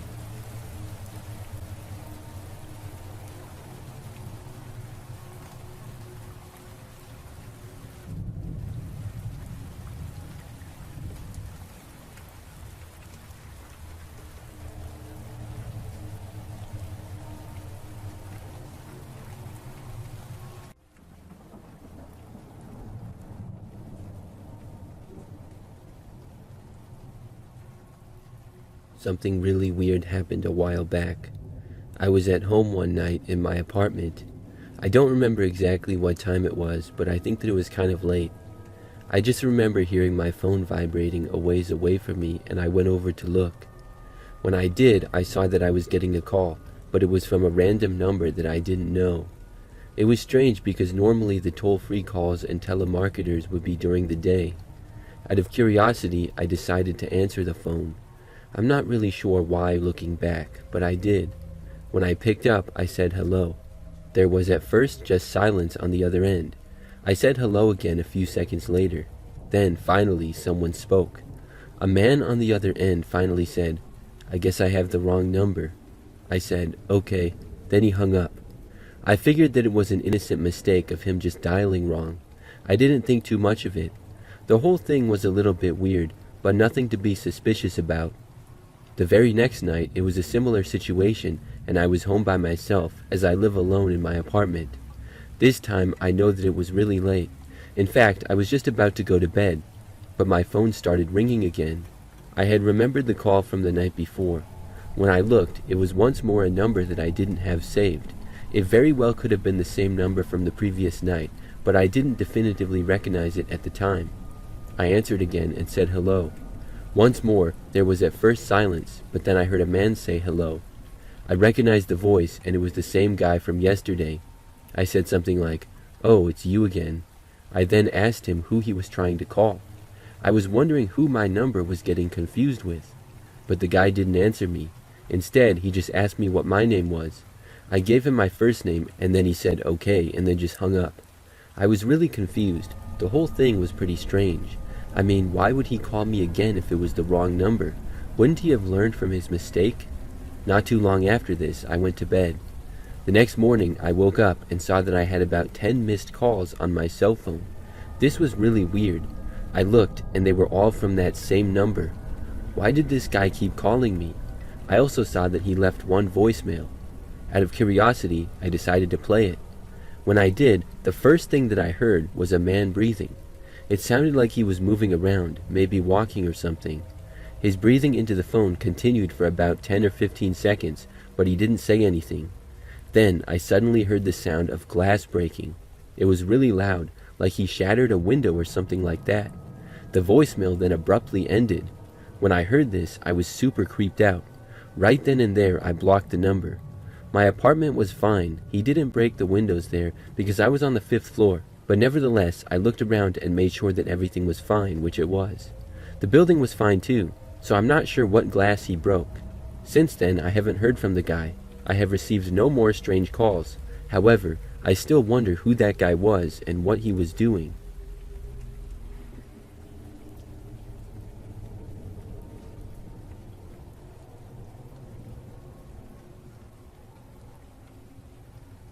This happened many years ago. I was much younger and a single man living on my own. I was out with a friend one night watching the game at a bar. I remember that he had to leave early for whatever reason, so I stayed there by myself because I wanted to see the end of the game. I was sitting at the bar, and towards the end of it, I noticed a woman sitting a few seats down. The bar had not really been that busy. I didn't notice when exactly she got there, but I don't think she was there for the whole game. There were other people around. The bar wasn't dead, but it was not super busy either. The woman seemed to be there by herself, and she was just sitting at the bar drinking something. I found her to be attractive, so I was actually thinking of striking up a conversation with her, but she spoke to me first. She looked over and asked if I had bet money on the game. Admittedly, I had bet the over on the score, and I told her that. We got to talking a little bit, maybe like 20 minutes, and before I knew it, the game was over. I thought that it was a good conversation, and shortly after the game, the woman said that she was going to leave. I decided to ask her for her number, and when I did, without hesitation, she said that I could have it. She told me the number, and then I put it in my phone, and she left. I was feeling good about how things had gone. When I talked to her, I was funny, she was laughing, I asked her questions, and she had asked me questions. It seemed like a really good conversation in my opinion. I was excited to hopefully see her again and text with her. The next day, I did something out of character. I was feeling bold, so I decided to call her instead of just text. The way our conversation had gone, I figured that she would not mind. So I called her number sometime in the late morning. She picked up, and I heard nothing on the other end. So I spoke. I said, "Hello," and I was literally starting to say something else when the phone call just ended. It was like she had hung up. My heart sank. Then, moments later, I got a text. It said, "Who are you?" I replied with my name and said, "We met last night, remember?" In my mind, there was still a sliver of hope in this moment, and I was hanging on to it, even if that sounds pathetic. She texted back saying, "Huh?" Again, my heart sank. I thought to myself, how would she not remember me? I had spoken to her for a long time, and I knew she wasn't drunk. Sure, both of us had had drinks, but I only had 2 the whole night, and I can confirm that she did not even seem drunk at all. So I decided to try to clear things up by calling her again. I felt that I could explain the situation better over speaking and not texting, so I dialed her back. This time she picked up again, except it was not the girl that I had met at the bar. It was some random guy, and he sounded angry. Obviously, I couldn't see the guy, but he sounded large and had a sort of deep and booming voice. Right away, he was angry. I thought for a moment maybe he was the woman's husband or boyfriend. He asked who I was and why I kept bothering him, and asked if I was trying to prank him. He said all this without letting me speak. When he was finally done yelling at me, I told him that I had met a girl at a bar last night and she gave me this number. He started yelling at me again, saying that that was the most unbelievable thing he ever heard and that he will not be harassed and he ought to call the cops on me. Then he said, matter of fact, I should come down and find you and beat you myself. I didn't know why this guy was so angry. I asked him if he knew the woman and he said no, once more going on and on an angry rant. This guy was one of the angriest people I've ever spoken to. So what? I called the wrong number. Is that like the crime of the century? I told him I was sorry and that I had the wrong number, and I said I really didn't mean to bother him. He started ranting again, saying I had better leave him alone now. I hung up at that point, cutting him off from another one of his rants. I double-checked the number that I dialed with the number the girl gave me. It was the same. So either she intentionally gave me the wrong number or I wrote it down wrong. Part of me wanted to believe that I just wrote it down wrong, but deep down, I knew the truth. She had given me the wrong number, but it didn't end there. The guy who I called by accident then started texting me. He started spamming me with threatening messages. He was saying how I harassed him and how he was going to find me and hunt me down and get me. After like the 10th text in the span of 2 or 3 minutes, I blocked him. And after that, I didn't get any more of those texts. I went back to the bar a few times over the next several months. I didn't want to see the woman again, but if I did, I was planning to talk to her about giving me the wrong number. However, I never saw her again. I'm still kind of mad about it, but it happens, I guess.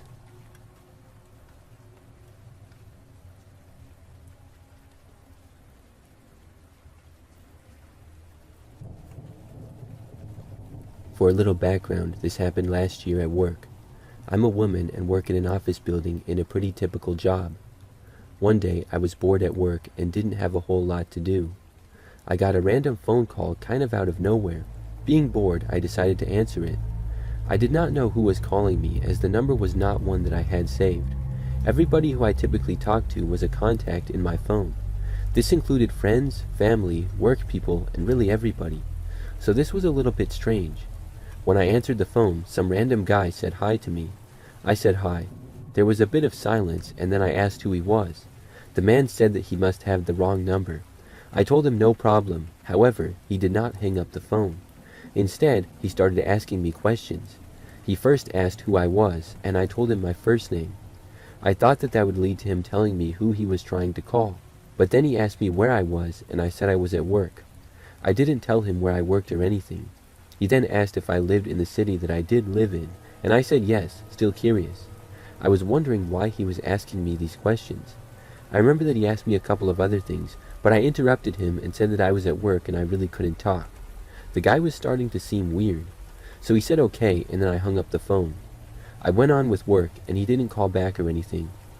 Probably like the next day or so, I got a random friend request on Facebook from somebody who I did not know. It was a guy, and we had 0 mutual friends. I did not accept it, but I also didn't decline it. I wasn't entirely sure if maybe I knew him somehow, but overall I just kind of ignored it. The next night, I got a phone call again from the same number. Now I was at home and not at work. I was curious though, so I decided to answer. When I did, it was the same guy. He told me that he sent me a friend request on Facebook. In the call, he was acting super friendly and nice and told me to accept it. I went on Facebook and did so, I'm not sure why. He started making chit-chat, but I cut it short and said that I had to be going. After ending the call, I went on the guy's Facebook page and looked at it. He seemed pretty weird. The more I looked at it, the more I did not like him. He would just post random weird stuff, and he seemed kind of creepy. Like he would take these selfies with wide eyes and stuff, and he would post like 10 times a day. A few days went by without any contact from him. I had pretty much forgot all about the guy until he messaged me on Facebook. I did not want to talk to him, so I didn't respond and I deleted him, but I forgot to block his number. The next morning, I woke up to a slew of threatening texts. He asked me why I deleted him and even threatened to come to my job, mentioning it by name. I texted back telling him to leave me alone, and then I blocked him. I thought that would do the trick. A few days went by with nothing. Everything seemed fine, and I forgot all about the guy. But then, one day, I was at work again like normal. The way my office is I have sort of a cubicle in a much larger room.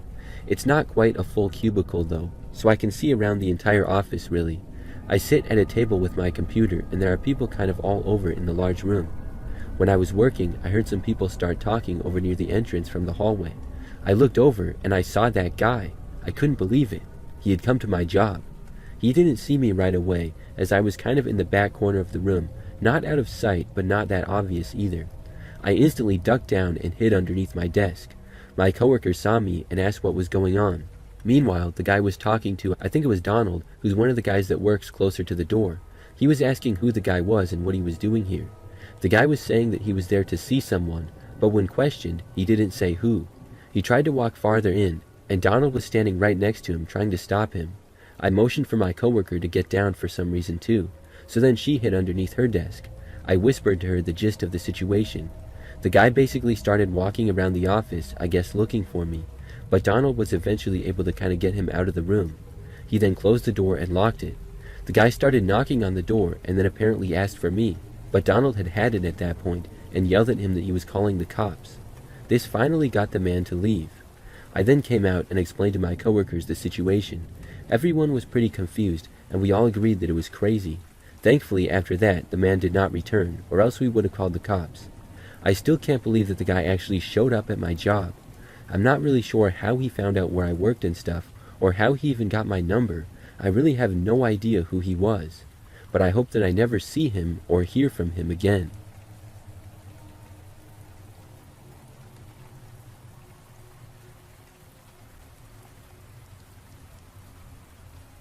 I was hanging out in my living room just watching TV in my apartment one night.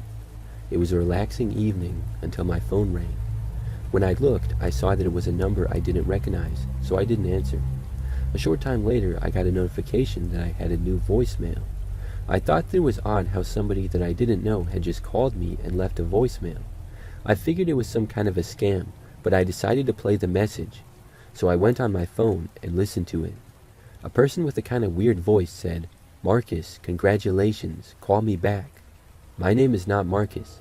I figured that this person had the wrong number. I had no idea why somebody would be congratulating me or calling me Marcus. I texted the number saying, "I am not Marcus, I think you have the wrong number." Literally right after this, they called me back.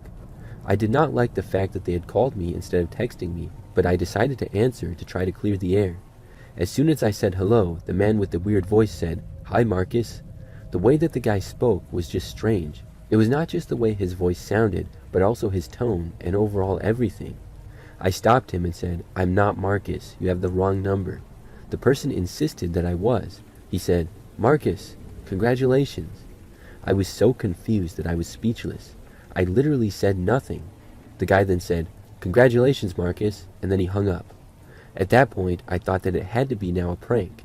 Somebody was pulling a joke on me. Why this was a joke, I had no idea. Who's Marcus? I don't know. I also didn't know who would be doing this because I didn't recognize the voice at all. I also have all my friends' numbers saved. It just didn't sound like a voice changer though, or one of those AI voices. There just seemed to be too much emotion in it. It sounded human. A short time later, they called again, which I let go to voicemail. The person left a voicemail once more, and when I listened to it, I only got more confused. The person calling said, "I'm calling you to say that you are Marcus, and I don't know why you keep denying it. Call me back when you have a chance, and congratulations." This was so weird. I didn't know what was going on. I did not call the person back. I didn't respond by text either. I really didn't know what to do. A few days went by, and I had no more calls or texts from this person. Then I came home to my apartment one evening to find an envelope at my front door. I picked it up, went inside, and then opened it. There was a letter that said at the start of it, "Congratulations, Marcus." The letter went on to say a whole bunch of nothing. It was typed out with a basic font. There was a lot of big words that sounded really complicated, but in my mind, it pretty much added up to a whole lot of nothing. In the end, though, I noticed that it said I had to pay them $10,000. I had no idea why. I ripped up the letter and threw it away. Since then, I have not received any more letters or calls or anything. But the fact that this person went to my apartment and knows where I live really creeps me out. I'm hoping that it was just a prank put on by a friend, but I just don't know who would do that or why. It just seems so random.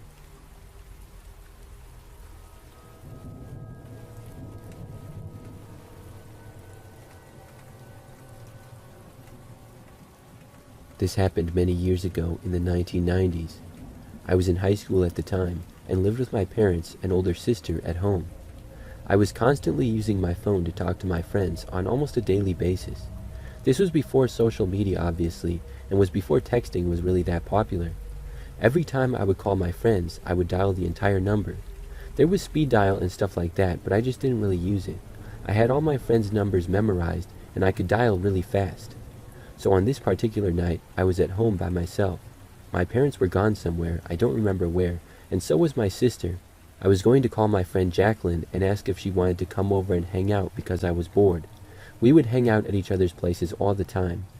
I think it must have been a Friday night, because normally I wouldn't have called people to hang out that late. And also, I don't think my parents and sister would have been out late on a weeknight. Anyways, after I dialed Jacqueline's number, I remember that she picked up. As soon as she did, I just started talking. We were such good friends and called each other so much that we really didn't say, "Hello, who's there?" We had caller ID as well, so we would know when each other was calling. As soon as I heard her pick up, I just said, "Hey, I'm bored, my parents and sister are gone, so I'm just home by myself. What are you doing, do you want to come over?" After I said this, there was just silence on the other end. I said, "Hello?" Then the phone call ended as the other line hung up. I was confused. Why would my best friend Jacqueline hang up on me? And why wouldn't she say anything? So I dialed her again to call her back. I was thinking that it had to be a mistake and we just randomly got disconnected or something. This time when I called her, she picked up again. Except this time she said, "What's up?" I asked her if she had just hung up on me. She said no. I told her how I had just called her, and she said that she did not get any calls from me until just now. I was confused for a moment, until I realized that I must have dialed the wrong number before. Perhaps I got one of the digits wrong, and someone else had picked up. This was kind of awkward, because I had actually talked to them. Why would they not say anything, though? Either way, it was not too big of a deal, but just slightly embarrassing. So I went on to ask Jacqueline if she wanted to come over, but she said she could not because she was about to watch a movie with her parents. So we talked for maybe a minute longer and then hung up. After that, I just decided to go to the living room and see what was on TV or something like that. So around 30 minutes later probably, as I was there on the couch in the living room, I heard a knock on the front door. This was really strange because it was nighttime. All the windows were covered, so I had no idea who would be there. I was instantly creeped out. After a pause of maybe 30 seconds, they knocked again. This time I went over to a front window and very carefully looked out of it. It was dark outside, but I could tell that a man was standing there. However, I could not see any details about him. He then tried to open the door, which thankfully was locked. I was now freaking out. Some random guy was trying to break in, it seemed. He then turned and walked away. I only saw his backside as he made his way to the street. I just remember that he was wearing a jacket, so I couldn't really tell what he looked like at all. The whole thing really freaked me out, but I was glad that he was now gone. It wasn't until a few minutes later that I wondered if he was the person that I accidentally called. I mean, I had mentioned that I was home alone, and I had also dialed a number in the same area code, so he would be local. But how he got my exact address, I'm not sure. It could also just be a crazy coincidence, but I don't think it was. After that, he never came back. But I often remember that and wonder if it was the same guy, and if so, how he knew where I lived exactly. I'm just glad that he never returned.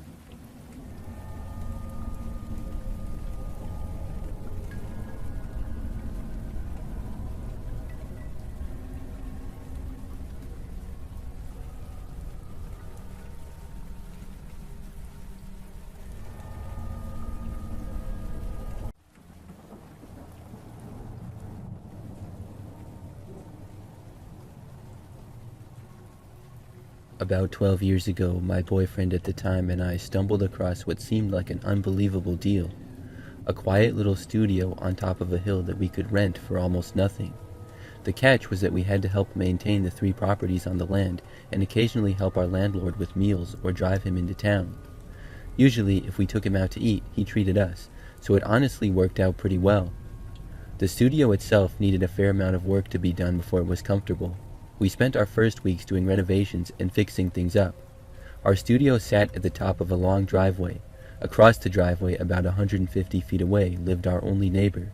Our landlord lived farther off to the right, about 3/4 of a football field away, and his girlfriend stayed in an apartment above his garage. The landlord was incredibly easygoing. We got free cable, water, and electricity. The only bill we had to worry about was propane for heat and hot water, which we had shared with the neighbors because both houses used the same large propane tank. We didn't officially meet the neighbor until a few weeks after we moved in. We introduced ourselves and chatted politely. A couple of weeks later, I ran into her again outside, and we talked for nearly an hour. Eventually, the conversation turned to the renovations we had been doing, and I invited her inside to show her the progress. Since it was a studio, stepping through the front door basically showed you the whole house. But the moment she walked in, she pointed at our bed and asked, "Is that a used mattress?" The question caught me completely off guard. I'm extremely particular about keeping my bed clean. I use waterproof mattress covers and keep everything spotless. The bright white edges of the mattress was visible from when I had made the bed earlier that morning. All I could say was, "No, I bought it brand new." After that awkward moment, we didn't see much of each other for a few weeks. Then one day, the landlord's girlfriend pulled me aside and told me something shocking. Apparently, our neighbor had been telling both her and the landlord that my boyfriend and I were known for burglarizing houses. I was stunned. Neither of us had criminal records, and neither of us had ever known anyone who committed burglaries. Supposedly, the neighbor claimed she knew because her daughter had recently become a police officer and worked at the jail. We all eventually dismissed the accusation, but the whole situation felt bizarre. Not long after that, I started noticing the dirty looks. Things got even stranger when I had to go collect her half of the propane bill. She handed me a check, and when I read her name aloud, something suddenly clicked in my memory. Years earlier, when I was about 16, I had gone to her house for Thanksgiving with my high school boyfriend. Her parents were friends with her and her husband, and their daughter was around our age. We all hung out while the adults drank and cooked dinner. I barely remembered interacting with adults, except during the dinner. But afterwards, my boyfriend told me that I wasn't welcome back to that house. We couldn't understand why. A couple of months later, I found out. I had hit puberty early and wasn't exactly flat-chested. My boyfriend's father apparently spent the evening staring at my chest, and the neighbor's husband had as well. Once the wives heard about it, they were furious. Somehow, I ended up being the one banned from their house. Now, more than a decade later, she clearly remembered who I was, and recently she had gone through a bitter divorce from that same husband. After that realization, the tension between us only grew. Every time I locked my car with the key fob and the horn chirped, she would immediately make her car horn honk too from inside her house. Then our landlord told us that she had asked that we stay completely off her property and never knock on her door again. Ironically, a few days later, she asked the landlord to request that we go inside her house while she was gone, to assemble a treadmill that she had bought, leaving her door unlocked for us. Things escalated further when a friend came to visit us one day. When he walked up our driveway, he looked confused. He told us the neighbor had taken a photo of his license plate and asked whether he planned to stay the night. Soon she started photographing our vehicles as well. She became extremely petty in monitoring whether we drove too fast up the driveway, yelling if she thought we crossed onto her side, and even threatening to sue us because one of our cats supposedly scratched her car. Around that time, one of my cats, an especially curious one, wandered into her house when she had left her door open. Not too long after, the cat disappeared. My boyfriend and I searched everywhere. A couple months later, we smelled something dead somewhere on the property, but we never found the source. The atmosphere on the property became tense for everyone, including the landlord and his girlfriend. One afternoon, I caught her sneaking around the side of our house while my boyfriend and I were talking outside. She was clearly eavesdropping. After that, I started hearing strange noises outside our windows at night. Then there was the mail. All three houses shared a single locked mailbox, and only the landlord had the key. Since he and his girlfriend didn't drive, the neighbor usually picked up the mail and dropped it off at his house for everyone. One day, I was expecting a state check in the mail, but it never showed up. Later, I also noticed I wasn't receiving other important items such as my driver's license, vehicle registration tags, and even social security paperwork. That's when I came up with a plan. I created an envelope that looked like an important piece of mail addressed to me and gave it directly to our mailman to place in the mailbox. Then I waited.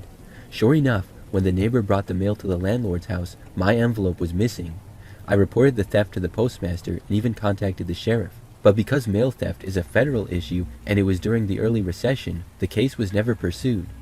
Then things got even worse when the neighbor recommended a young couple rent the apartment above the landlord's garage. Despite all her paranoia about our visitors, the couple she brought in turned out to be criminals. One night while we were out at dinner, they broke into the landlord's house and stole a phone from the living room. The phone was one I had lended to my landlord. It was my recently deceased mother's phone. I confronted them after confirming the phone was inside their apartment by texting it and hearing the distinctive notification tone. They denied everything. Later, the same couple stole the landlord's car. It was found 4 days later abandoned in a nearby canyon, costing him nearly $3,000 in impound fees. Eventually, I moved out once renovations on the house I had inherited from my mom were finished. The final straw came when the neighbor let her large German shepherd loose just as my 4-year-old son stepped out of my car. The dog ran towards him, barking and growling. The landlord later told me that the neighbor calmed down after I left, even though my boyfriend still lived there. After I moved away for good, life finally went back to normal. Looking back, the only explanation we could come up with was that she had held on to some strange resentment from that awkward Thanksgiving years earlier and blamed her divorce on me. Either way, living next door to her was definitely an experience I'll never forget.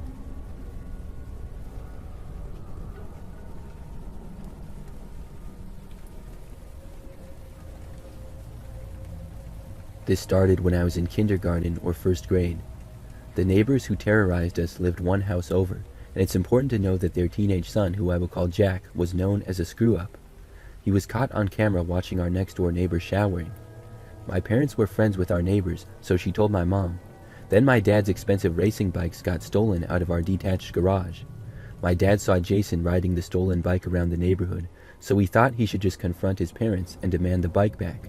The father asked Jason right in front of my dad if he took the bike, and Jason said no. Then Jason's father threatened my dad with violence. We called the police, but they were no help. Not too long after that, Jason's dad showed up outside of our house, yelling that he and his friend were going to beat up my dad for yelling at Jason. Not too long after, something horrible happened.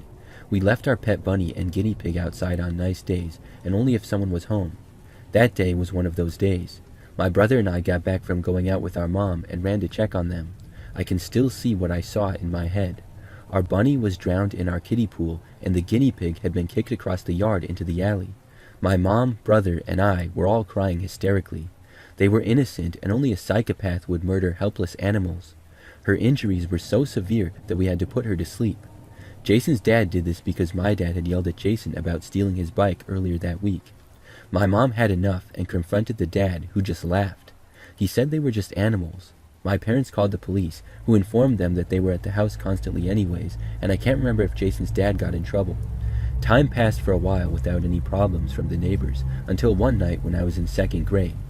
I was asleep with my dog named Wrinkles in bed with me, where my bed faces the windows. Suddenly, Wrinkles was going nuts, and I heard a sound coming from near the screen on my open window. Then a loud male whisper which sounded like Jason. He said in more obscene terms that he was going to have relations with me. I jumped out of bed and ran to my parents' room, shaking and crying so hard I couldn't breathe. I told them someone was outside my window. They called the police, who found one of our lounge chairs outside my window, and the screen ripped like someone was trying to get into my room. They also found a shoe print. It was so traumatic and disgusting that a 16-year-old would say that to a 2nd grader. They went to Jason's house, but apparently he wasn't home, and they searched for him but never found him. My parents put up lights all the way around the house after that. A short time later, my mom found a paper plate with rice and a dead crow outside of our back door.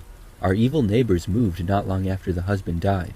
His wife had joked about poisoning him before, so we always wonder if that's what ended up happening. The whole thing was extremely messed up, and it all started over a stolen bike. Jason is apparently a cop now, but I really hope that's false.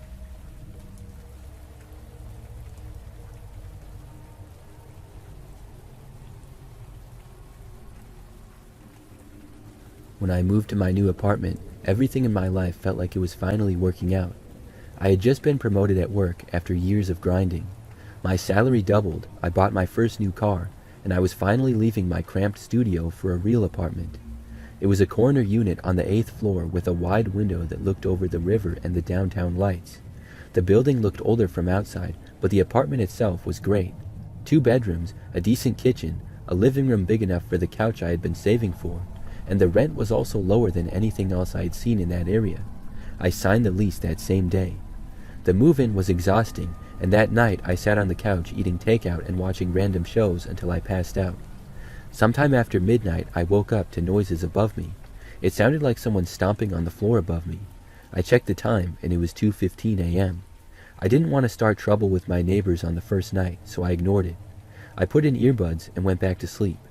The next night, the same thing happened, but I figured maybe the people upstairs had just moved in too. But the next night, the same thing happened again.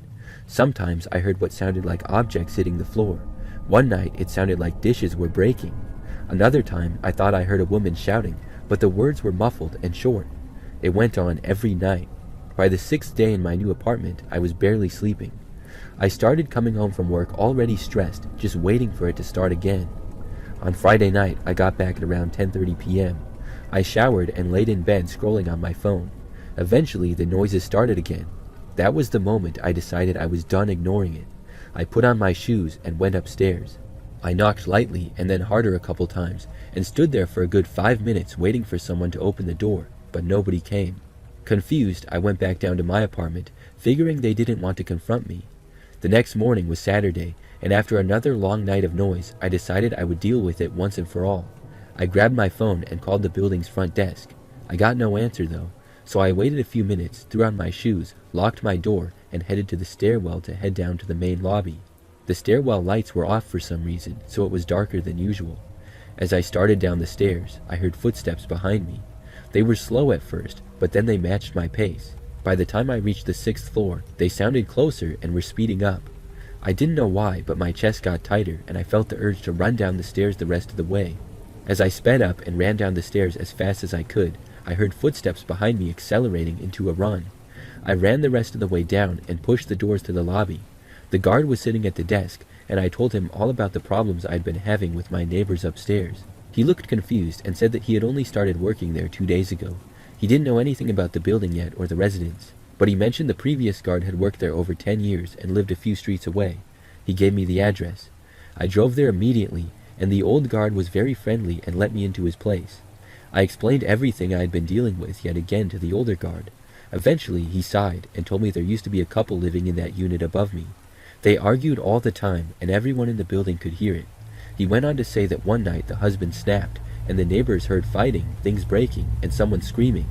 The man had killed his wife in that apartment directly above me, and the police took him away that same night. After that, every tenant who moved into the unit below complained about the same noises that I had described. So that had forced me to move out of my dream apartment after only a week, which apparently was the longest anyone had lasted in my unit.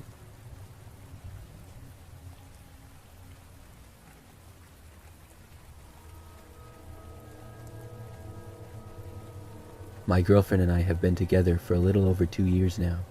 Not long after we started dating, she moved into my place. I'd been living there alone for a while, so having someone around felt different at first, but in a good way. The house is small, but the yard is big for the area. When summer came around, we decided to make the most of it. We bought one of those above-ground pools from a hardware store and set it up behind the garage. It wasn't anything fancy, but it was perfect for hot afternoons after work. We started inviting friends over on weekends. Sometimes we'd grill, other times we'd sit around a fire pit built with leftover bricks. One night we had a few people over, just relaxing and having a couple drinks. It was getting late when a man from the house behind ours walked through the alleyway to our yard. I had seen him before but never really talked to him. He introduced himself and started chatting like he had known us for years. He talked about the weather, the neighborhood, and our dog. Then he started asking about the pool. He kept looking at it while he talked.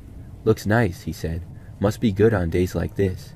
My girlfriend and I said yeah, it was nice to cool off after work.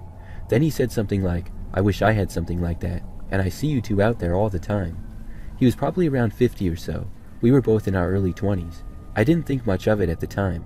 I'm usually pretty easygoing with neighbors, so I told him if he ever wanted to swim, he could just ask us and let us know. A few weeks later, I was still at work one afternoon when my girlfriend called me. She told me she had gotten home early that day. Our driveway curves around the house, so you can't see the backyard from the street. When she walked into the kitchen, she looked out the window above the sink.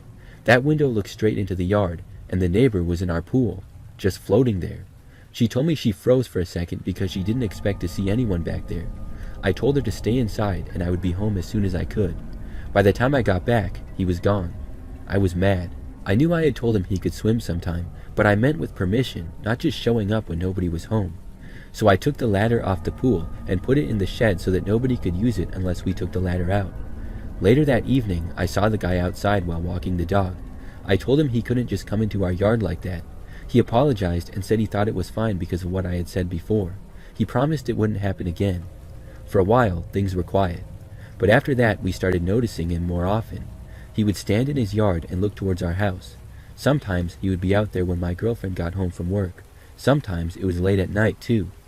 Around that same time, we were talking with some other neighbors down the street, and his name came up. One of them told us something that shocked me. Apparently, the guy had a history. They said he had been in trouble before involving a family member. They didn't know all the details, but they said it was serious. That already made things uncomfortable. Then another neighbor told us something that was even worse. They said the guy had been bragging to another neighbor that he could see inside our house at night. He had been talking about looking at my girlfriend through our windows, to the point where he had binoculars that he could use as well. The way our house is set up, the kitchen and laundry area both have large windows facing the backyard. At the time, we didn't have blinds or curtains there. I had lived alone before and never thought about it. My girlfriend usually changes clothes in the laundry room after work. When I heard that story, I felt my face getting hot and I was furious. I asked our neighbor if they had any extra private property signs because they had some put up around in their yard. They gave me one and a metal stake. I walked straight into our backyard with a hammer and planted the sign right by the fence line. The guy was outside when I did it. I yelled across the yard telling him to stay away from our property and stop watching our house. A couple other neighbors came outside because of the shouting. My girlfriend stayed inside the whole time. After that, I came back in. I taped a blanket over the laundry room window, and I told her we'd buy proper curtains the next day. Later that night, we looked the guy up online. It turned out that the stories were true. Years earlier, he had been arrested for abusing a relative, and he was also a registered offender. Thankfully, about 2 months later, we noticed a moving truck at his place. By the end of the week, he was gone.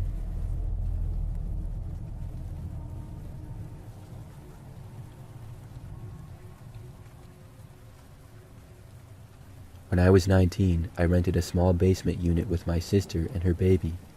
It was one of those split houses where the landlord lived upstairs and rented out the lower level.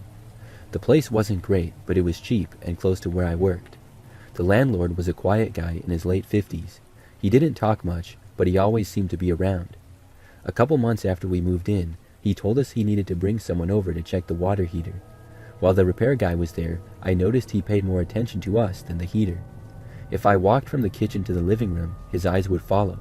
At one point, I caught him standing in the hallway near the bedrooms, even though the heater was in a separate closet. When I asked if he needed help, he just said he was checking pressure and went back. After about an hour, he left, and I didn't really know anything about water heaters, so I couldn't judge his process too much. 2 days later, my sister took her baby to stay overnight at a friend's place, leaving me alone. Around 9 p.m., I heard a knock on the door. It was the same guy who had come to fix the heater 2 days prior. He said he needed to recheck something and that it would only take a minute. I told him it wasn't a good time and he should come back when the landlord was home. He insisted, saying it was urgent and it could cause a leak if not handled right away. Something about the way he said it didn't sit right with me. I kept the door mostly closed and told him to come back the next day. That's when he put his hand in the door and tried to push it open, not hard yet, but softly I guess, trying to coerce his way into my place. He smiled, but it didn't match what he was doing. I told him to leave, but instead of answering, he looked past me into the apartment and took another step forward. I pushed the door shut harder and told him to leave. Right before I closed it completely, I saw movement near the side of the entrance where the wall jutted out just enough to block part of the view. My landlord was standing there, pressed flat against the wall, just out of sight from the doorway. I slammed the door, locked it, and didn't move for a while. I could hear low voices outside for a few seconds, then footsteps going up the stairs. I didn't sleep well that night and even barricaded the door with some furniture. The next morning, I told my sister everything. We packed our stuff that same day and left. We didn't tell the landlord we were going until after we were gone. The landlord and the repair guy, who I'm assuming was his buddy, definitely could have forced their way into my apartment because I almost believed the repair guy at first. However, I'm glad that I ended up being safe that night. I contacted the police about it, but I have no idea if anything ever happened with my report.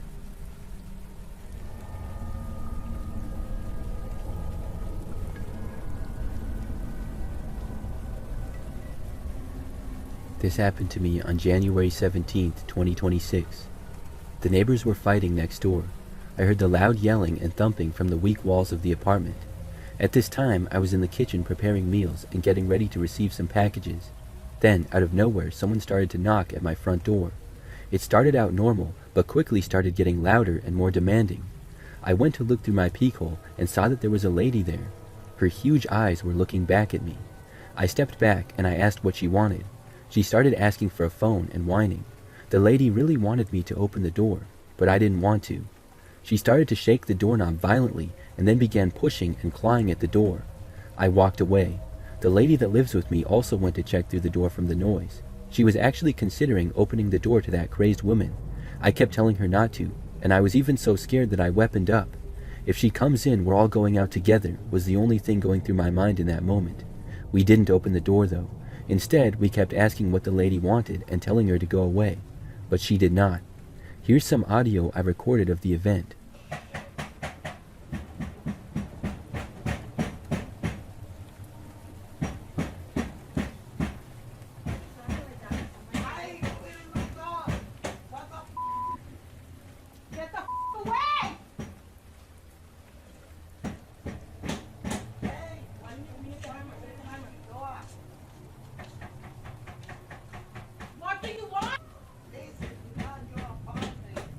Then, just like it happened, it just stopped. She moved away from the door and just left. Lucky for us, that crazy lady moved on, but we're still reeling from what happened.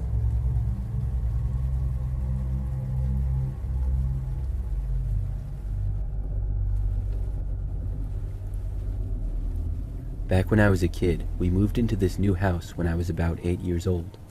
We only lived there for about 3 or 4 years, and we moved around a few times for my dad's job. But I remember this place pretty well, and there was something kind of creepy that happened when we lived there. So the house was in a pretty quiet neighborhood. However, there were a lot of houses there, as it was a pretty typical neighborhood of many streets with a good amount of houses on them all next to each other. The houses were not all the same size though, as most of them looked different from each other. Some were larger or smaller than others, but for the most part it was a middle-class area. I remember that our house had a decent-sized front yard and a good-sized driveway as well. So I would go outside all the time. I didn't know many of the neighbors on our street, but I remember that there was this house that was behind the one across the street from us and one over to the right. This house was always visible because it was 3 stories tall, so it kind of towered over the others. So at some point, I don't recall exactly when, I started noticing something from this tall house. When I would be outside, I would often see someone in one of the top windows of the house, seemingly watching me with binoculars. It appeared to be a woman, but I couldn't tell many details about her at all. It was really far away, but it always looked like she was watching me. For some reason, at first, it didn't seem to bother me too much. And then I didn't know if she was really watching me or maybe something else nearby, like maybe she was bird watching. I was too far to tell exactly what she was looking at, but it often appeared as though she was looking right at me. It wouldn't happen every time I was outside, but it would happen quite often, and she would do almost the same thing every time. She would just be there in the window with binoculars, staring right at me seemingly. When I looked over at her, she wouldn't move or anything. In fact, she would barely move at all, and I never saw anybody else at that window either. It was really weird. And after it happened at least like 10 different times, it kind of creeped me out. One time when she was watching me, I was confused by it like always, so for some reason on this occasion, I decided to wave up at her. This time when I did, she did not wave back at me, but actually moved away and out of view. That was the only unusual thing I remember through most of it. Being a kid though, I would just continue to go outside and hang out there. I really had no idea who she was, and I didn't tell anybody about it either. Then I remember that after probably months of this, I went outside one time at night. I don't remember why I was outside or exactly how late it was, but I know that it was completely dark out. As I was outside there in the driveway or front yard area, I remember noticing the neighbor watching me from the window again. For some reason, it felt creepier at night. But then, as I was watching her watch me, she moved away from the window and was quickly out of view. I didn't think too much of it. In fact, I was obviously glad that she was gone. So I stayed outside, and then I remember like 2 or 3 minutes later, I heard a car start to drive down our street from the end. Our street was really quiet, especially at night, so I looked over to see. I didn't recognize the car, but it was driving really slow. Surprisingly though, I noticed the car slowing down and then parking on the side of the road just about across from our house on the other side of the street. It was not exactly in front of our house and slightly closer to the neighbors, but it was close enough. When I looked to the driver's window though, at first I couldn't see well enough. But then I noticed it appeared to be the same woman who would watch me from the window. This had never happened before. She parked the car but did not get out, and she appeared to be looking at me again. I was so creeped out that I ran inside and then covered all the windows. When I looked out of her front window maybe 10 minutes later, she was gone. After that, I didn't go outside for a while, especially not at night. However, when I returned to going outside again maybe a few weeks later, I didn't see her anymore. I never noticed her watching me from her window again, and I never saw her car either. I'm not sure what was going on there, but it was really strange. Maybe she moved, Maybe she just decided to stop spying on me. But we didn't live in that house for too long, as I said. I don't know if she still lives there or not, but I randomly remember that, and I wonder what the deal was.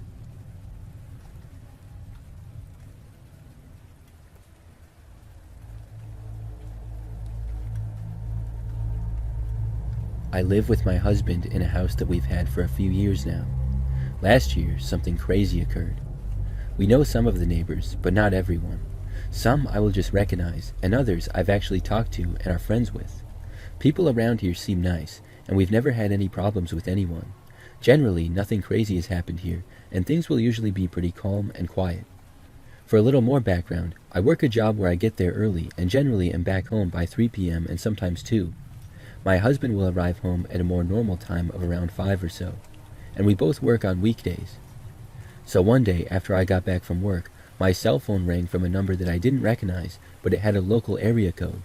I answered it out of curiosity. It was a woman on the other end who I didn't recognize by her voice, but she sounded friendly. She said that she was my neighbor from down the street, and she had got my number from another neighbor. She then asked me if her son could stay at my house when he got home the following day. The reason was because she would be gone for work, and she just wanted me to have him stay here until she was back. Without really giving it much thought, I said sure, it would not be a problem. Now, I was wondering some things in my head, but I didn't ask them because I didn't want to seem rude. Like, for example, why did she ask me? I was fairly confident that I had never met this lady before, and I didn't even know exactly what house she lived in. Why would she trust me with her son when we had never met? But really, I assumed that she probably had spoken to the neighbors, and they had vouched for me. How did she know I would be home at that time also? Again, I thought probably the neighbors told her. I wasn't sure though, but I had talked about my job and other stuff to some neighbors. So I wasn't being suspicious or anything, and really I was just confused. I thought maybe the lady was new to the neighborhood and didn't really know anyone, and maybe the other neighbors weren't able to watch her kid first. I didn't mind watching her son, and I'm pretty good with kids and have watched friends' children in the past. So she told me that her son would come over at about 3 o'clock the following day, and when she got back from work, she could pick him up. I said okay, and we left it at that. I figured it would be easy, and he could just sit in the living room for a couple hours and watch TV or something. I told my husband about it when he got back, and he was just like, cool. So the next day, after I got back from work, there was no call or anything from the neighbor, but I luckily remembered. Shortly after 3 p.m., there was a knock at the front door. I went over and opened it, and was shocked at what I saw. There was no child there, but a tall, skinny-looking grown man standing outside my front door. He was young, looked to be early 20s, but he was definitely an adult nonetheless. When I opened the door, he smelled of cigarettes and alcohol. He had an overall dirty appearance. I was shocked. He then opened the door further and just walked right in with a backpack over his shoulder, saying a casual, "Hey, what's up?" After a moment, I said, "Who are you?" He said, "Didn't my mom tell you that I was coming over?" I said, "Yeah, but I thought you were like 7 or 8 years old." He said no, he was 25. What he said next shocked me even more. He said, "Yeah, I just need a place to stay until my mom comes back from her work trip in a few days." I was thinking, what? A few days? I asked him what he meant, and he told me that he would be staying here, and he asked where he would sleep. I told him I thought there was a misunderstanding, and not only did I think he was a young child, but I thought he would only be staying here for a few hours. His mom said nothing about it. I told him that we didn't have any space for him to stay the night. He started talking about how he didn't have anywhere to go, and how his girlfriend had kicked him out and stuff. I asked him why he can't stay at his mom's place without her being there, and he said that she had kicked him out too, and it was complicated. I didn't want to get into his family drama, and maybe he was going through a rough patch, but it wasn't fair for him to be dumped on me like this. I told him I was sorry, but he had to go. This is where his attitude seemed to change. He got slightly angry and said no, he was staying here, because I said he could. I told him once again to leave. That's when he said no once more, and he walked farther into the house. He went upstairs, almost running. I went after him, but when I got up there, he had run into our bedroom and shut the door and locked it behind him. I tried to get him to come out, but he was ignoring me. So then I called my husband and told him of the situation. He said he was on his way home. Then I tried reasoning with the guy, but he was completely ignoring me. I threatened to call the police, but that didn't seem to have an effect on him. I was seriously going to call the cops, but decided to wait until my husband got back. I then attempted to call the guy's mom, but when I did, the number appeared to have blocked me, because the calls would not go through. I went downstairs and just hoped that the guy wasn't going to steal or damage anything. My husband arrived home a short time later, and the guy was still up there. My husband went upstairs and started banging on the door and threatening to beat the guy up and stuff. After like 5 minutes of this, it finally got him to leave. He left the bedroom and ran down the stairs, practically being chased by my husband. He left and sprinted away down the street. We looked and nothing was stolen or messed up, thankfully. After that, I tried to figure out if they really lived on our street or not. I asked a few neighbors, but none of them said they gave my number to anyone else. So I really don't know who this woman was or how she got my number. I think maybe she did live down the street, or at least in the area, because I know there are a lot of houses on the block, and also she had to have known what time I get home every day, and I think that she might have been watching me, but it remains a bit of a mystery. I'm certainly going to ask more questions next time someone asks me to watch their kid.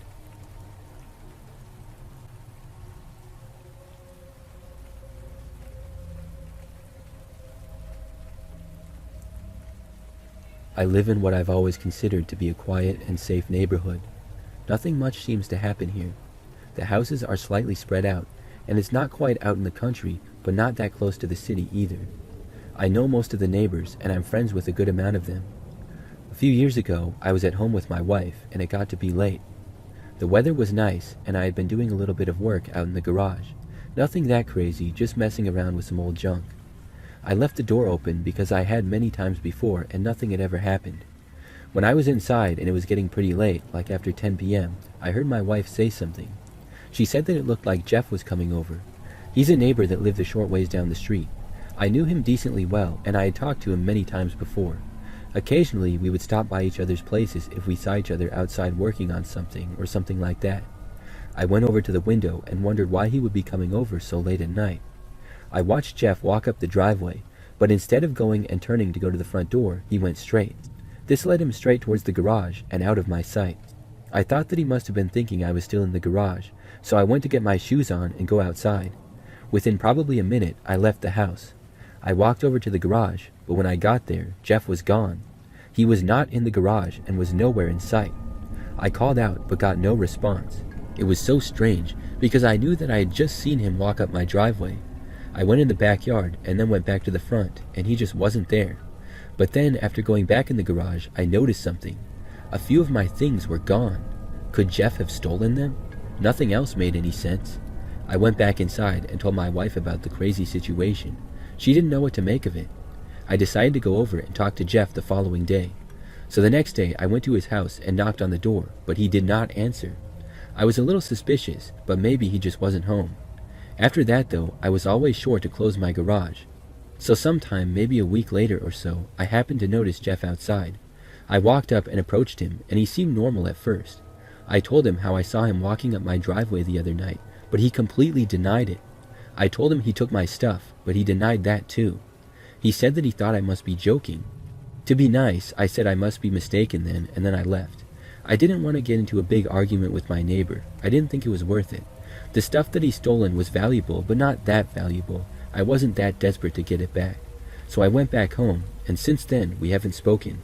I know he took my stuff. I think he saw the garage door open, thought that I had gone to bed, and simply walked in and took it. But to be safe and avoid being seen, he left the garage through the back door and then cut through my neighbor's yard to go back home. It's pretty crazy how he did that. I'm hoping that nothing more like that happens, but I'm going to be careful around him.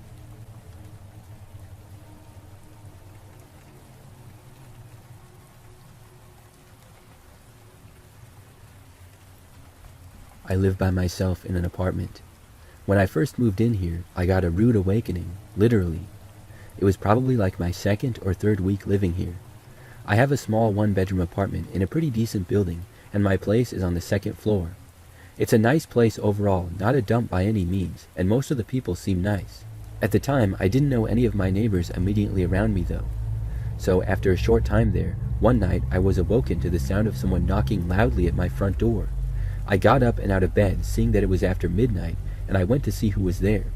The knocking stopped by the time I arrived at the door, though. When I looked through the peephole, nobody was there. It was strange. I was kind of creeped out by this odd event. Why would anybody come to my door so late? By the next day, though, I had mostly forgot about it. However, a few nights later, the same thing happened again, except this time I was still awake. It was late at night, and I heard a knocking on the door. I got up and went to the peephole and saw this woman knocking. I didn't know what she wanted, so I went to open the door. I unlocked it first. However, as soon as I started to do this, I heard her take off running. By the time the door was open and I looked into the hallway, I saw her entering an apartment door just down the hall and across it, so she was my neighbor. I didn't know why she was seemingly pranking me like this. I went back in and was confused, but there was no more knocking that night. The very next night, though, she came back and knocked at my door again at around the same time, and once more ran away. It was pretty annoying, to be honest. I didn't know if she was pranking me or what. Maybe she was serious, maybe she wanted something, but every time I went to the door she would just run away. I let it go this time. However, the very next night she did it again, and I had it. I went to the door really fast, but she was already gone by then, so I walked over there and I knocked on her door. She didn't answer or do anything, so I knocked again, this time louder. When I did, I heard her yell really loud from the other side of the door. It was like she was right there on the other side, but I hadn't heard her walking over to the door. She told me to go away and stop bothering her so late at night. She sounded seriously angry. I could not believe her nerve. It was like she was acting like I was the one banging on her door all the time. I yelled that she was the one who kept knocking on my door, and I told her to stop. She interrupted me and yelled really loud for me to go away or she would call the cops. I was furious. I told her to do it, and then I banged on her door really loud one last time. Then I walked back to my apartment. The cops never came. But after that, she never knocked on my door late at night again either. I still live here. I don't think she lives there anymore though. I never saw her again around the building or anything. I haven't seen anyone coming or going from that apartment. However, I'm hoping that she does not currently still live here.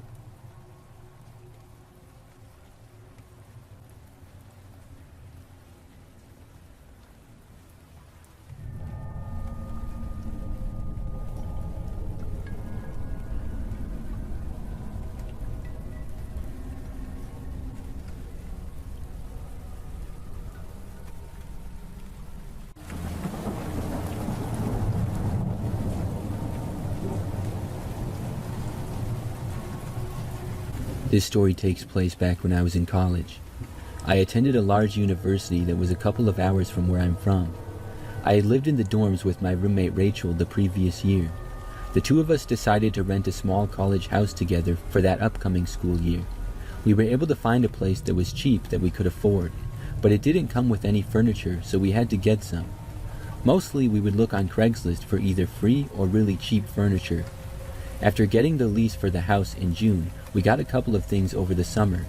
At one point, close to the start of the school year, I still needed a desk and was looking around Craigslist. I found one that I really liked, and it was also really cheap. So I reached out to the seller via text and let them know that I was interested. The seller responded, asking me several questions which I found odd. He asked for my name, age, and why I wanted to buy the desk, and he made it clear that his price was not negotiable. I figured that he was just super organized or something, and I had no interest in negotiating either. I mean, the desk was like $20, so it was already a good deal. I texted him the information, and he texted back saying that his name was John Smith, which also seemed odd. I mean, that kind of seems like a fake name to me. Anyways, he said that I could come by and buy the desk the following evening between 7 and 9 o'clock. He also said that he would help me bring the desk to my car. It was a pretty large desk, and I had cleared out the back of my SUV for furniture I got. I told John Smith that I would just bring my roommate and it would be fine. He said no, not to bring her, and that it was no problem for him to help. This seemed strange to me as well, which only made me want to bring Rachel with even more. So I told her about it, and she agreed that it seemed sketchy. I should have just forgot the whole thing and not got the desk, but it was a really nice desk and I wanted to get it. I was young and dumb, and I felt that nothing would go wrong. So the following evening, we drove to the address that was provided. We got there shortly after 7 o'clock, and it was a fairly average-looking neighborhood. It was maybe 10 minutes from campus and was pretty quiet, with many houses that had fairly large yards. I texted the owner, John Smith, that I was there. He told me to go inside the house and that the couch was inside. Rachel stayed in the car, and I told her that if I needed her help, I would let her know. I walked up to the front door and knocked. John Smith opened it and told me to come in. He appeared to be in his 60s, had a mustache and a sloppy-looking beard, and smelled like cigarettes and beer. I walked inside the house and was inside of the living room. I did not see the desk there, and John Smith informed me that it was in the basement. This made me want to leave immediately. If he knew he was selling it, why would he not at least bring it upstairs? I was annoyed but said okay. He claimed that he was sorry and that he just forgot to bring it upstairs. He said that he also needed help bringing it up the stairs. So against my better judgment, I followed him over to the basement door. He opened it and it revealed a staircase going down to an unfinished basement. It was really dark down there with not much light at all. This only made me more nervous. The man started walking down the stairs and I followed him. Down in the unfinished basement, there were some boxes and junk scattered around, but overall not too many things.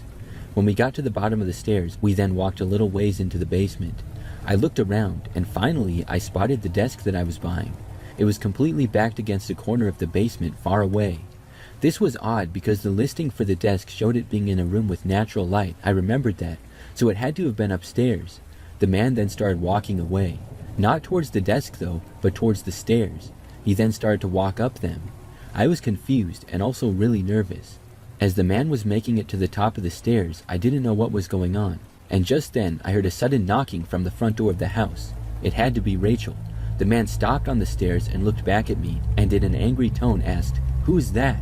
I was speechless in the moment, and without me even answering, the man quickly turned back and walked up the rest of the stairs and left the basement. I followed and quickly went up the stairs and made my way to the main floor. When we both got back upstairs, the man walked over to the front door. I was trying to quickly go over there as well. Sure enough, Rachel was standing there at the door. She was still knocking on it and knocking rather loudly. The man opened up the door and angrily asked her who she was and what she wanted. Without letting her respond, he told her to leave.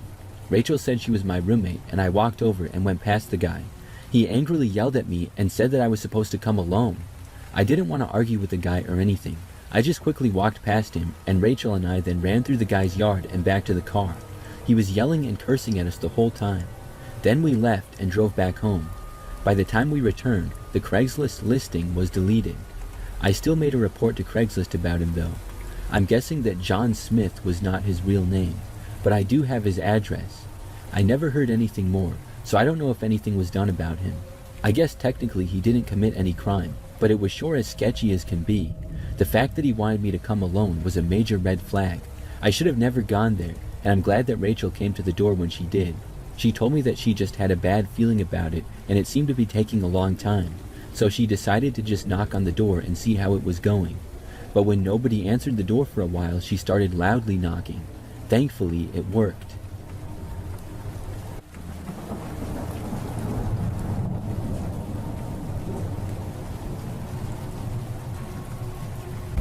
My name is Abby, and several years ago, I matched with this guy on a dating app. I had been on a few dates with guys from apps here and there. Some were alright and some were not, but nothing really crazy had ever happened. So I matched with this one guy whose name was Sebastian. In his pictures, he appeared tall, had dark hair, and after matching, he reached out to me. We started talking, and within a few days, he suggested that we go on a date. I was feeling good about things, so I agreed. However, I did not feel like I really knew Sebastian that well at all yet, but I figured that it would be a good chance to get to know him a lot better. Sebastian suggested a pretty fancy restaurant, and I was somewhat surprised. I didn't know if he was really rich or trying to impress me or something. I remember mentioning how the place was really fancy, and he said that was good. Before the date, he offered to pick me up, and I said no thanks. I figured he was just trying to be nice. So I drove to the restaurant and met him there. We sat down in the very nice restaurant and started talking. Sebastian overall seemed nice for the most part. However, some things just seemed a little bit strange about him. He looked just like his pictures, so he was no catfish, but it was more of his personality that for some reason seemed a little off. I didn't know exactly what it was at first. I remember though a couple of times he asked me where I lived. The first time I told him in the city, and then I asked him where he lived, and that was just normal conversation. He asked me where in that city, and I told him a little more specific area, but still pretty basic. And then he asked me what street I lived on, which I found kind of odd, and I'm not sure why, but I told him. I lived in an apartment building at the time, so that wasn't giving away exactly where I lived. The conversation changed after that, and we talked about different stuff. A while later though, he asked me if I lived in an apartment. I don't remember how exactly the conversation shifted to that. I said yes, and told him the name of the complex that I lived in. However, he then asked me what my apartment number was. By now, I found this very odd. I asked him why he wanted to know that, and I jokingly asked him if he was going to send me flowers or try to break into my place. He laughed about it, and then I kind of changed the subject without giving up my room number. There were a few other things he said in conversation that were a little odd, and I can't remember specifics now, but I just remember that the longer we talked, the more I had a strange feeling about him. I tried to look past it though and just enjoy the date at the nice restaurant. We were there for well over an hour. When we were finally going to leave, Sebastian offered to give me a ride home. I told him that I drove there myself, so I didn't need one. He said that he would walk me out to my car instead.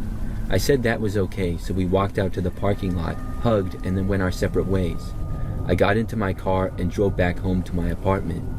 After getting back, I didn't really know what to make of Sebastian, but overall I did not want to go on another date with him. I went to bed that night only to wake up a short time later to the sound of somebody knocking on my apartment door. I didn't know who it could be. The knocking was sort of constant, but not that loud.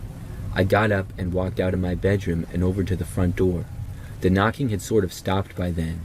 I looked through the peephole and saw nothing. Whoever it was appeared to have left. I almost opened the door and looked in the hallway, but decided not to.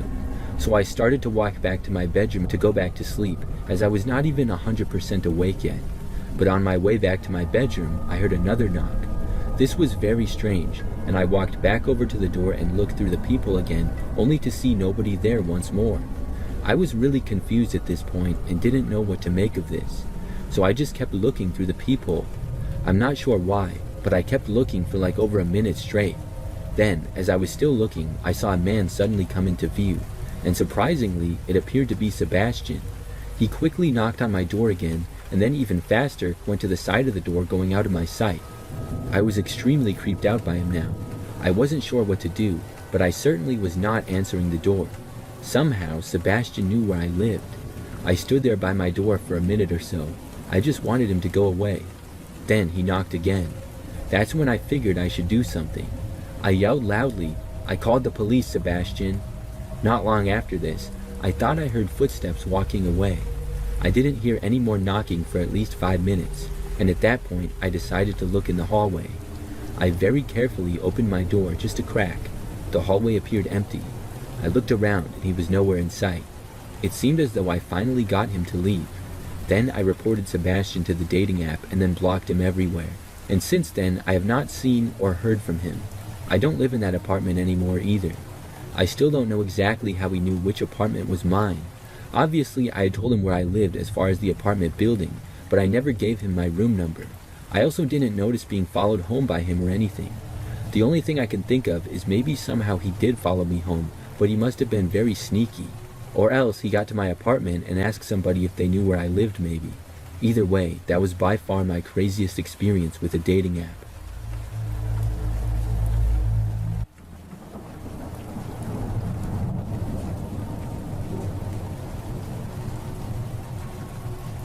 This happened back when I was in high school. It had to be either my freshman or sophomore year, because those were the only 2 years that I rode the bus. School started at 7:45 a.m., but the bus would come by my stop to pick me up at 6:30. Well, it was supposed to be 6:30, but the bus would often show up at more like 6:50 or even 7. To get to the bus stop, I would walk down my street to the end of it. Then the bus would stop there and I would get on. I was the only kid at that particular stop who rode the bus, and there weren't any other stops in the immediate area. It was a pretty quiet area because in my neighborhood, the yards were a little bigger and the houses farther apart. There was less traffic on the roads as well, especially at those hours.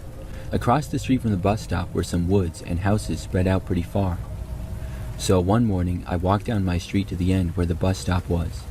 I got there at about 6:30, but figured I would probably be waiting for a good 10 or 20 minutes like normal. I'm not sure why the bus was always so late, because my stop was only the third one of the morning. Every now and then the bus would show up perfectly on time though, so you could never depend on it to be late.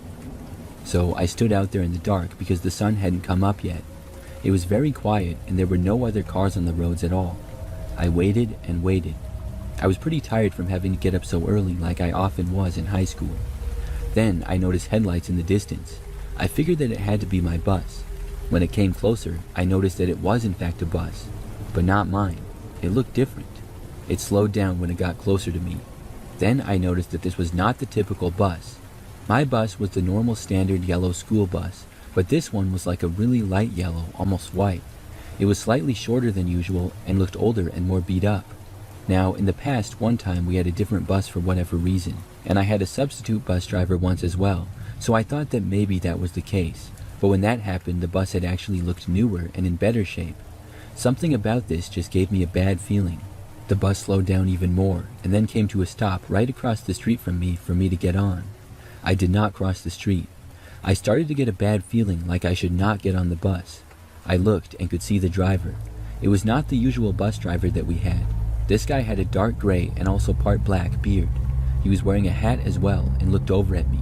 I just kept standing there. Then he waved at me to get on the bus. I almost went. I think I might have even took a step, but I thought better of it. I stayed where I was and then waved for the bus to go forward without me. It did not. The bus driver had the door open and he shouted for me to get on.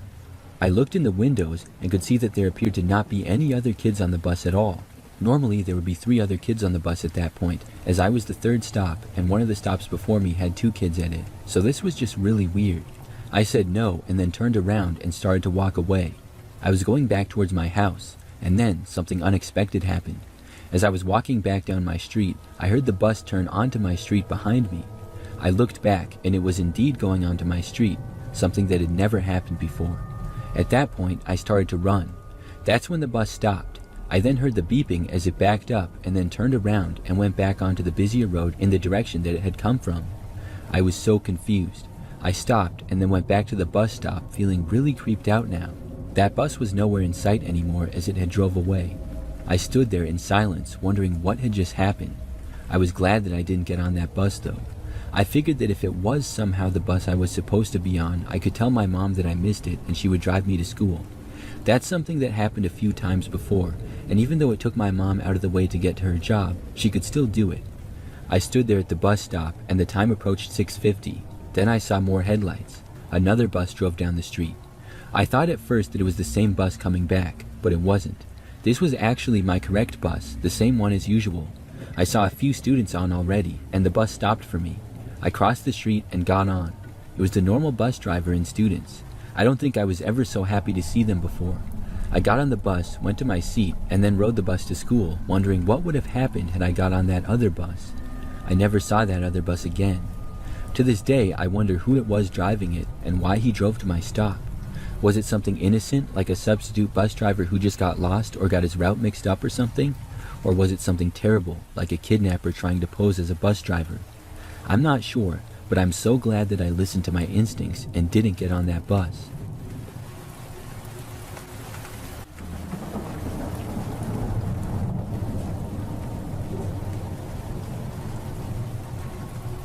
For a little background, when I was a young woman about 10 years ago, I worked at a Walmart for a few months.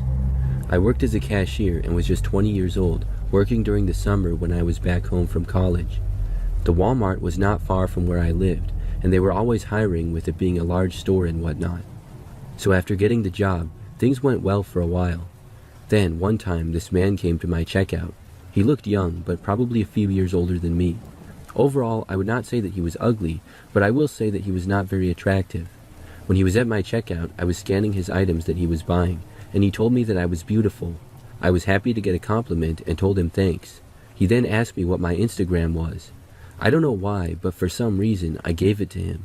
Looking back, I could have just said that I didn't have one or that I didn't want to give it out. But I told him it, and he took out his phone right then and there, which I didn't expect. He typed it in, found my profile, and then followed me and showed me that he did. It seemed a little bit strange, but I just played it off and said thanks. He then asked me if I had a boyfriend. I told him no, but I'm not really looking for anything at all right now. He said that he understood, and I felt a little better. There was an awkward silence, and I quickly finished scanning his items. I saw him looking at his phone, and I realized that he was on my Instagram page still. Quickly enough, though, he paid, and I told him to have a nice day. When he left, he said bye, and I thought that I would not see him again. But I was wrong. Literally the next day, the guy sent me a message on Instagram. He said hi, and I did respond to him saying hi back. He started a conversation with me, and I didn't know what to think about it. Pretty quickly, though, he asked to hang out, and I said no. He continued to message me, so I just ignored him. To that point, he had not done anything that creepy yet. I'm not going to make a guy seem like a creep just for shooting his shot with me. But after that is when things got real bad. He started messaging me almost non-stop. When I stopped replying, he just continued sending me messages. I was so tired of seeing the notifications. In 2 days, he sent me over 30 messages. Most of them were just saying stuff like, "Hey," or "Why aren't you responding?" Finally, I sent him one final message, saying that I was sorry but I didn't want to hang out or talk with him anymore and to please leave me alone. He did not though. He just kept sending me even more messages. So at that point, I blocked him. But this didn't stop the young man. He made another fake Instagram account and started messaging me there. It didn't take long for me to realize that it was the same guy, so I blocked that account as well. He didn't message me after that. But a few days later, I got word from some of my friends that he was messaging them on Instagram. Apparently, he saw who some of my friends were through my Instagram page, so he followed a few of them and then started asking them questions about me. He claimed that he was a good friend of mine, and so a few of them contacted me about it because he seemed strange. I was angry and told my friends to block him and that he wouldn't leave me alone. After this, I thought the whole ordeal was finally over. Except, one night during the next week, I was working another shift at Walmart. As I was at my checkout, I was kept pretty busy for most of the time. But at one point when things quieted down, I looked around and observed the same man there. He was sitting down on a bench closer to the exit doors. He was just sitting there and watching me. When I noticed him, he didn't wave or anything. He just stared intently. It was really creepy, and I looked away at once. I tried to distract myself, and soon enough, some more customers came into my check lane. But when I looked back and he was still there, I had enough. I left my check lane and found my boss, who I told about the whole situation. He said that he would go talk to the guy. Now, I don't know what my boss was planning to say or do. I'm not sure if he had the authority to kick the guy out of the store or anything. I guess he did if he was a manager, but as soon as my boss walked over and approached the man, the guy quickly got up and left. They didn't even have a conversation. I was glad to see him gone and hoped that he would not come back. I worked the rest of my shift and it went well. I got off sometime that night at maybe 9 or 10 o'clock. However, after clocking out, I left the store and started walking through the parking lot to my car. It was very quiet now. I saw one guy kind of walking around the lot. I realized it was the same guy.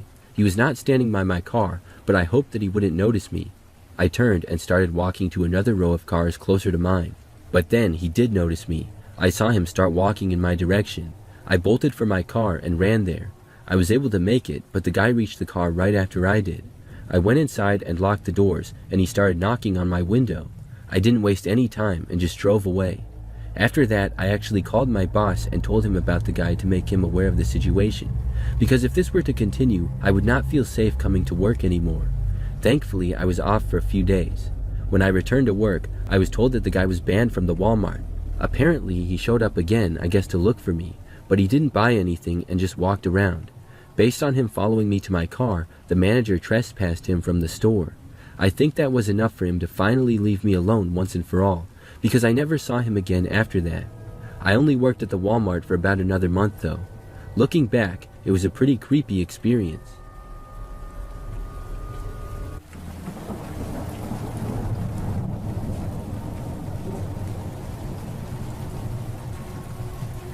I used to work at a Blockbuster video store back in the day.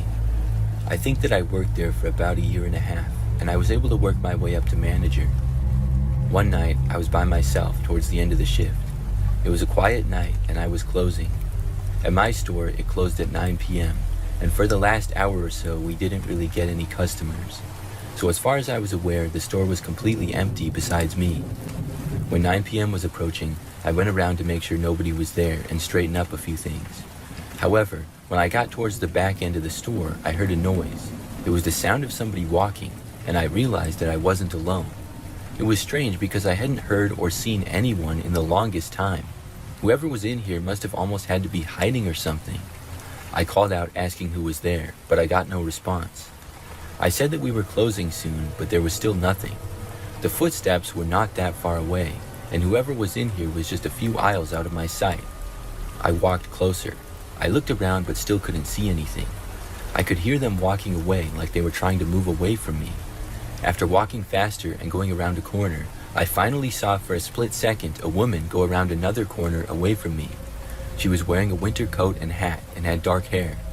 I called out to her asking what she was doing, but she still didn't answer me. The woman had a slightly disheveled appearance. I stopped hearing her move around, so I kept walking up and down each aisle. Eventually, I spotted her. She was hiding behind a DVD display. When I saw her, she got up and ran to another aisle. I was so confused and wondered if something was wrong with the woman or if she was crazy. I asked her if she was all right, but she still didn't answer. It was very weird. She didn't seem to enjoy running around, like she wasn't smiling or laughing as if it was a game. It was like she was very seriously trying to run away from me. I told her again loudly that we were closing and she would have to leave. Of course, she still didn't answer me. As confused as I was, I went back over to the counter where I worked to finish up some things. I didn't know what I was going to do about the woman hiding in the store, but it was like 8:58 at that point. Then, when I was facing the other direction, I heard the doors to the store open. I looked over and just barely saw the woman walking out. I was glad that she was gone. Very quickly, I walked over to the doors and locked them. Then, I was able to do a few tasks before leaving. I left the store at probably 9:05 or so. The parking lot was very quiet, and I walked out to my car, which was the only one there. Right when I got inside, I heard footsteps approaching me. I looked and saw the same woman walking in my direction, but she looked a little different now. Her hair had looked sort of messy before and her hat had been crooked. Now she looked very neat. Her hair was perfectly in place and her hat was neatly on her head. She also had a more friendly look on her face. I rolled my window down and the woman said hi to me. She then very politely asked me for a ride. I was so confused, and she mentioned nothing about why she had been running around the store hiding from me. It almost seemed like a different woman, but no, this was definitely the same person. Remembering her past behavior, I told her no, I could not give her a ride. The woman asked if I was sure, still being polite, and I said yes. Then she said okay, and I put my window back up. She started to walk away towards the back of my car. When she did though, she suddenly reached for my door handle really fast and tried opening the back door to the car. It was thankfully locked. After finding out she was locked, she loudly banged on it twice and appeared to kick at my door. I then hit the gas and drove away. I left the woman standing in the parking lot looking at me as I drove off. I have no idea why she did the things that she did. My best guess is drugs. She acted so different and normal when she was talking to me though. I luckily never saw her again in my time working at Blockbuster.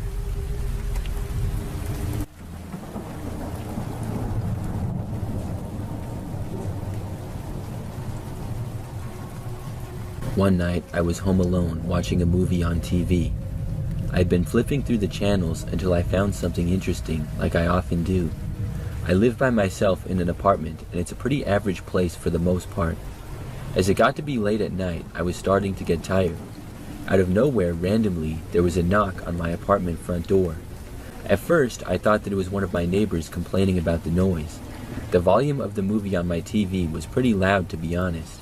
So I quickly turned it down and then got up from the couch and walked over to the front door. Before opening the door, I looked through the peephole. I saw a young woman standing there. She looked to be in her 20s, had dark hair and a few tattoos on her arms. I didn't recognize her, but then again, I didn't know most of my neighbors. Thinking she was still a neighbor, I opened the door. Before she said anything, I said, "Sorry, I didn't realize I had the volume so loud." In my mind, I was 100% sure that she was complaining about the noise because I had no idea what on earth else a neighbor would be at my door for. She looked confused for a moment and then said, "No, that's fine." Then she told me that she was in an awkward situation. She said her boyfriend had accidentally backed into my car in the parking lot. Her boyfriend was apparently over at the car and didn't want to leave the scene, so she came in to tell me. I parked my car in the same spot every day in the parking lot, and it was out there and our lot was sort of small. Things would get crowded with cars, so I was sort of annoyed by this, but was also glad that the woman was telling me about it and they didn't just drive away. I told her 1 second I would go and get my phone, and she said okay. I needed my phone for insurance stuff and to take pictures of the damage. I quickly went back into my apartment and my phone was still on the couch in the living room. When I got it, I was now at the back end of my apartment and near my balcony. There was a large window, and from there you could see most of the parking lot and sort of the area where I parked. I was curious, so I went over and looked out of the window. I saw the parking lot and it seemed completely quiet. When I looked to where my car was, I could just barely see it, but I could in fact see it, and it appeared to be just fine. There was nobody standing around it and no car right next to it or anything. I couldn't see any damage. Suddenly, this whole thing seemed really sketchy. I went back to the door and opened it again. The woman was still there. I asked her how much damage there was to the car. She said it was pretty bad and we better go to the car now. There definitely was not a lot of damage on my car. I told her that she must be mistaken. She mentioned my full name and asked if that was me. I said yes, and then she confirmed that yes, it was my car that had been hit. I was confused. I explained to her that I just saw my car out the window and it didn't look like there was any damage on it at all. She looked at me but did not say anything. Then the woman just turned and walked away without saying a word. She was quickly gone. I went back inside my apartment. Then I looked out the window again towards the parking lot. Things were really quiet there for a minute or two, but I continued watching. I saw the same woman as well as a man come into my view. Both of them walked into a random car which was not even close to mine and then quickly drove away. I was really creeped out by the whole thing. I had never seen that woman before in my life prior to that night. I couldn't help but feel that she was trying to set me up. She was with a guy and maybe they were going to try to rob me or something. I'm really glad that I didn't follow her. But how did she know which car was mine? Or how did she know my name? That part is something that I still don't know.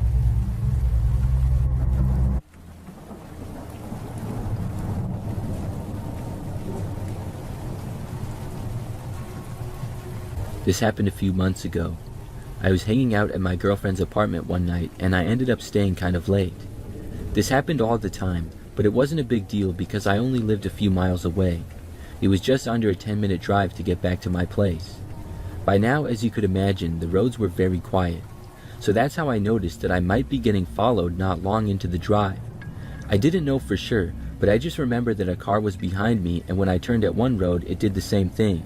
I don't remember exactly when it started to follow me, and after the first turn, I thought nothing of it. The way back to my apartment though was not a straight shot and I had to turn a few times. For the next 3 turns, the car did the same as me. I just found this odd, and we were basically the only 2 cars on the entire road. The closer we got, the more I wondered if I was being followed. Of course, with it being late at night, I was probably just feeling slightly paranoid. I didn't actually seriously believe that I was being followed, but I was curious. Then I came to a stoplight. There was a red upcoming at an intersection. To that point, I had not been able to see who was behind the wheel of the car behind me because it was too dark. When I got to the intersection, there was a bit more light there. I looked back in my mirror and I saw who was driving. The guy looked like a clown. His face was painted and his hair appeared dyed red. He also had a red nose on. It wasn't a funny clown though, it just looked creepy. This was a bit unsettling because it was nowhere near Halloween time or anything. I didn't know why some guy would be out driving late at night looking like a clown. When the light turned green, I kept going with the clown still following me. We made another turn and I was a little bit more nervous. Soon we were approaching my apartment complex. It is several buildings with a large parking lot sort of in the middle. As I pulled into the lot, the clown did too. That's when I realized that I could not just park and try to go inside, so I kept going through the parking lot and then turned out at the next area. When I did this, the clown did not turn out of the parking lot, but kept going farther into it. I let out a sigh of relief. I got back onto the road, and I guessed that it was just a big coincidence, and for some reason somebody who lived at my apartment complex was dressed as a clown. They also happened to drive home right behind me the entire way. It was weird, but I figured I'd drive down a ways, come back, and then go inside. So I went to the end of that quiet street, then made a U-turn and headed back to the apartment complex. I made it back about 2 or 3 minutes after the clown would have arrived. I parked my car on the opposite end of the lot to where I had seen the clown going. He was nowhere in sight now, but there were a lot of cars there. After getting out of my car, I began walking for my apartment building. But that's when I saw the guy again. The clown was now walking on a sidewalk near the front of one of the buildings. When I saw him, I started to walk faster to get to my building. But when the clown saw me, it was like he was after me right away. He changed directions and was now headed for where I was. We were still a long distance away from each other though. I hightailed it for the side door of my apartment building. As soon as I started moving, I saw the clown start to run after me. This caused me to run as well. I went as fast as I could, and thankfully I was able to reach the door. I quickly went inside and made sure that the door shut behind me. Then I ran up the stairs to my floor. I didn't hear the door opening behind me, so I'm assuming that the clown did not get in. Then I went to my apartment and was finally home. I didn't get any knocks on my door or have anything strange happen. And since then, I haven't seen that crazy clown. I wonder who it was though, and why the guy followed me. Did he know who I was, or was I just a random target? Obviously, I wouldn't probably recognize the guy if I saw him, unless of course he was dressed as a clown again. I'm hoping that nothing like that happens again.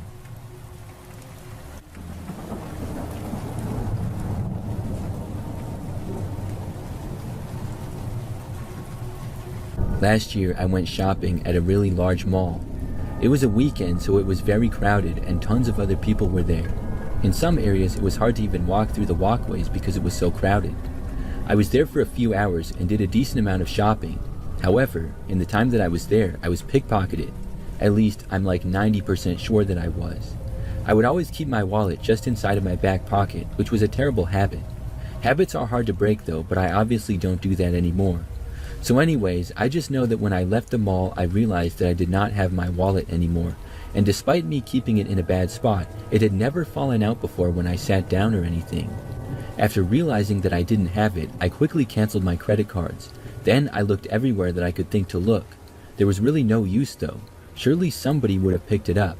And even if nobody did, it would be like finding a needle in a haystack. I was disappointed, but luckily I didn't have much cash in the wallet and nobody had used my cards yet.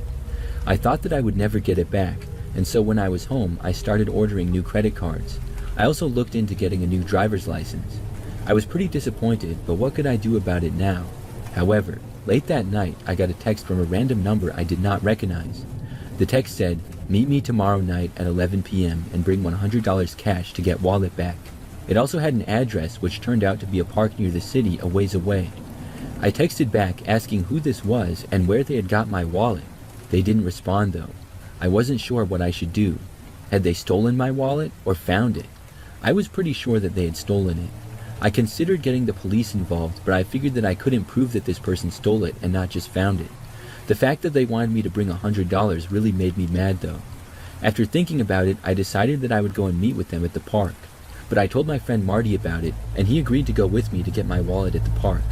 I didn't know what to expect, but being asked to meet at 11 o'clock at night in a park sure seemed sketchy. I really wanted to get my wallet back though. So the next night we drove to the park and got there at around 11. I had never been to that park before. It was a parking lot off a quiet road surrounded by woods. Then there were a few trails, but it was super dark out now. When I arrived, nobody else was in the parking lot. Marty and I sat in the car waiting. At 11 p.m. sharp, I got another text from the number. It said, "Exit your vehicle and take the left path for a quarter mile." This seemed even more sketchy to me. For some reason though, I got out of the car. I just really wanted my wallet back. I had the $100 cash and Marty stayed in the car. So I began walking down the path to the left. It was literally pitch dark and I could barely see anything. I made it about 100 yards down the trail when I felt my phone vibrating. It was not another text from the number though, but it was a call from Marty. I picked it up. I heard Marty telling me to get back to the car now. Then I heard off in the distance tons of honking coming from a car horn. I also heard a car driving. I turned around and ran back to the parking lot. By the time I got there, I just barely saw an SUV driving off down the quiet road. I saw Marty in the car waving me over, still parked in the same spot. I quickly went back inside the car. Marty explained to me what had happened. He said that when I was a ways down the path, this SUV pulled into the parking lot. He saw at least 3 guys in it, and he claimed that he was sure he saw one of them brandishing a gun. They pulled up and parked a few spaces away. Marty figured that I was in trouble to get jumped, or maybe worse, so he started honking the car horn like crazy. This actually scared them off. I figured they thought Marty was me, and seeing how he was still in the car and making a bunch of noise, they wouldn't be able to rob him. If Marty had not been there, these guys would have ambushed me alone on the dark trail. Now, I know a lot of people will say that I'm stupid. Why would anybody meet a random person alone in a park at 11 p.m. on a random trail in the woods? And you're right, it was stupid, and I deserve all the crap that I get for it. But I was much younger, and I've certainly learned from the experience. At least I had the thought to bring a friend, which ended up saving me. Hopefully this can teach anybody listening to always be prepared in any situation.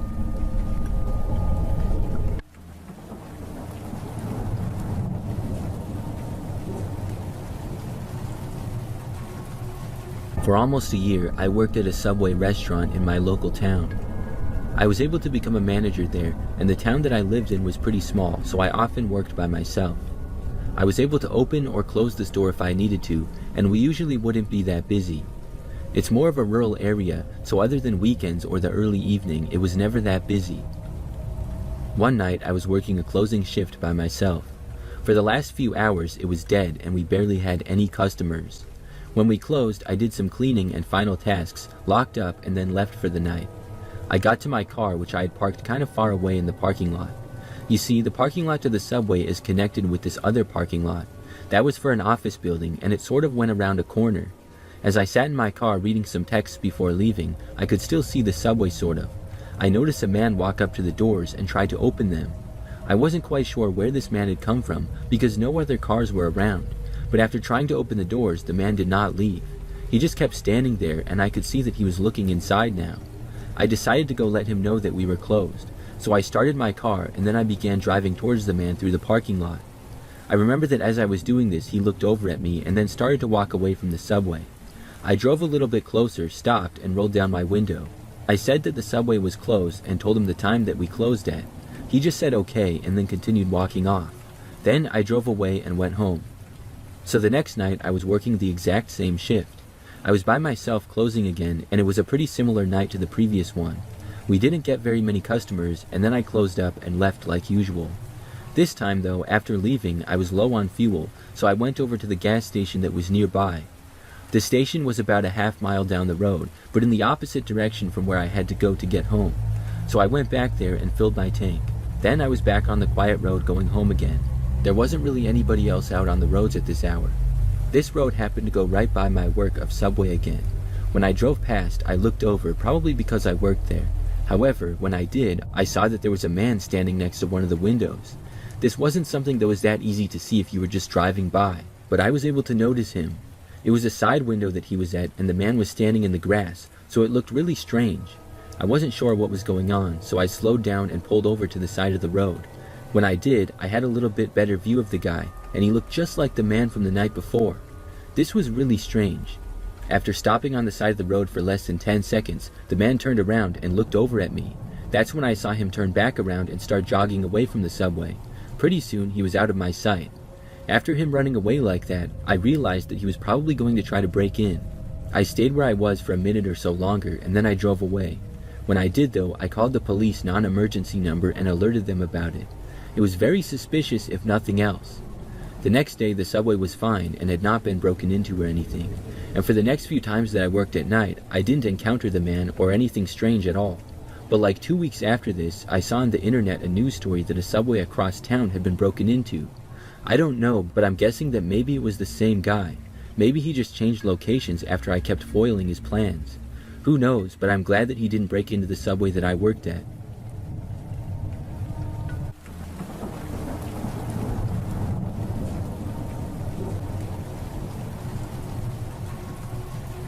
I was about 16 at the time, living at home deep in the mountains at my family's home. I frequently walked in the woods surrounding my home, but never really went that far out, either out of lack of curiosity or simply because I was lazy. One evening, I decided to take a flashlight and walk as far as I comfortably could into the valley behind my property. There are many deer, bears, and other animals near where I live, so I also brought some bear spray with me. I was about 25 minutes, maybe more, into my walk when I started to get an uneasy feeling like I was incredibly vulnerable or that I wasn't alone.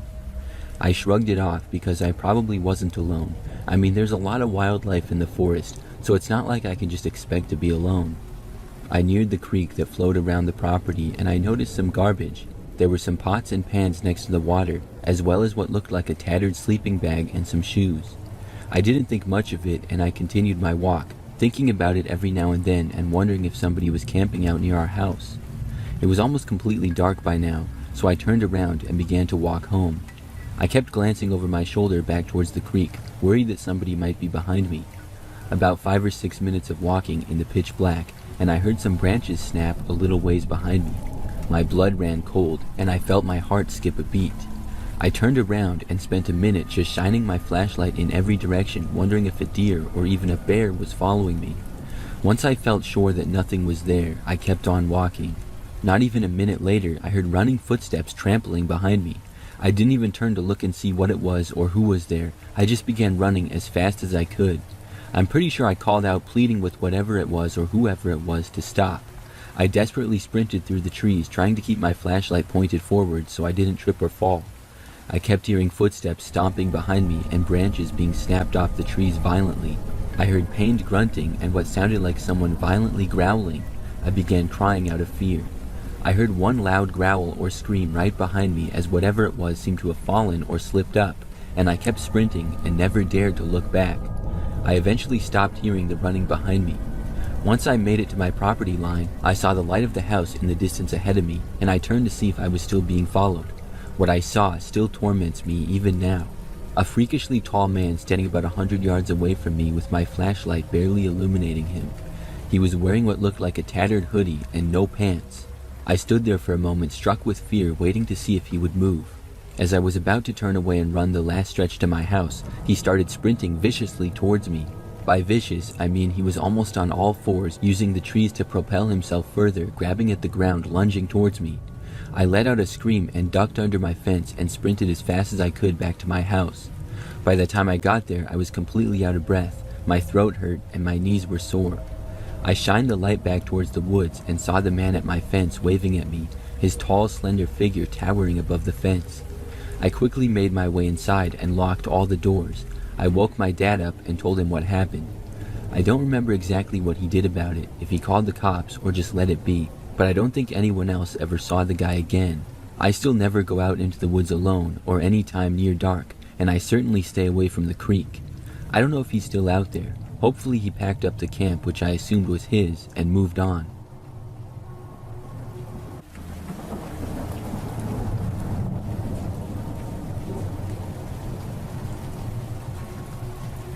I was driving late at night with a friend on a little road in the middle of nowhere in the country. It was about 1 or 2 in the morning. We were surrounded by woods and fields and the typical landscape when you're in the country.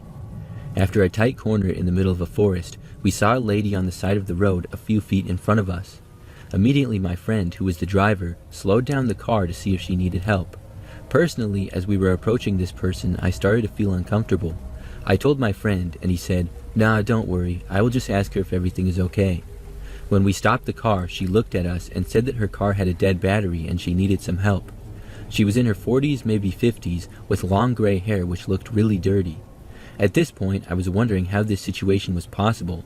We were talking with a totally random woman in the middle of the night in the middle of a forest. In hindsight, it seemed completely weird and dangerous, but at that moment, my friend was totally fine with the situation. It was a mix of his conscience and kindness, I think. As I was thinking about the situation, the woman continued to speak and said that her car was on a forest road just to the right of the main road. She showed us a tiny muddy path which was going deep into the woods. I looked at my friend, and he looked at me, raised his shoulder, and told the woman, "Okay, you can walk in front of the car. We will follow you." She smiled at us and said, "Thanks, you're really nice. I wasn't expecting people like you." She started to walk, and we followed her slowly. As we were going deeper into the woods, we started to become more nervous. We weren't able to see the road behind us anymore. My friend started to realize that it was maybe a mistake. During this whole time, I was trying to explain to him how creepy this situation was. Finally, we arrived at the entrance of a clearing. That's when things started to become really creepy. First, there was no car, but an abandoned house with the roof completely destroyed and 2 caravans. It looked like a gypsy camp or some other type of travel group. Secondly, the woman started to run to the caravans and disappeared behind them. At this point, it was clear it was some kind of ambush or foul play. My friend immediately went back in reverse. As we were leaving as fast as the road was permitting it, the woman reappeared and ran to our car. She wasn't saying anything, just running. My friend accelerated in reverse, and we managed to make it back to the main road and leave very quickly. We immediately went to the police station a few dozen miles away. When we told them our story, they said we weren't the first. It appeared it was a caravan of weirdos who were living out there, trying to lure away drivers by asking for help.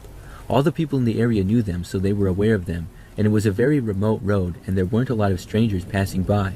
I'm not sure what was going on in that clearing, but I hope the police shut it down, or the caravans moved on before they got any other out-of-towners to fall for their trick.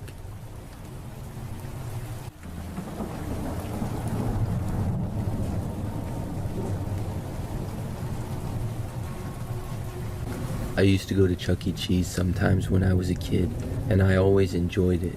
I would play the arcade games and eat the pizza that they had, which was really good.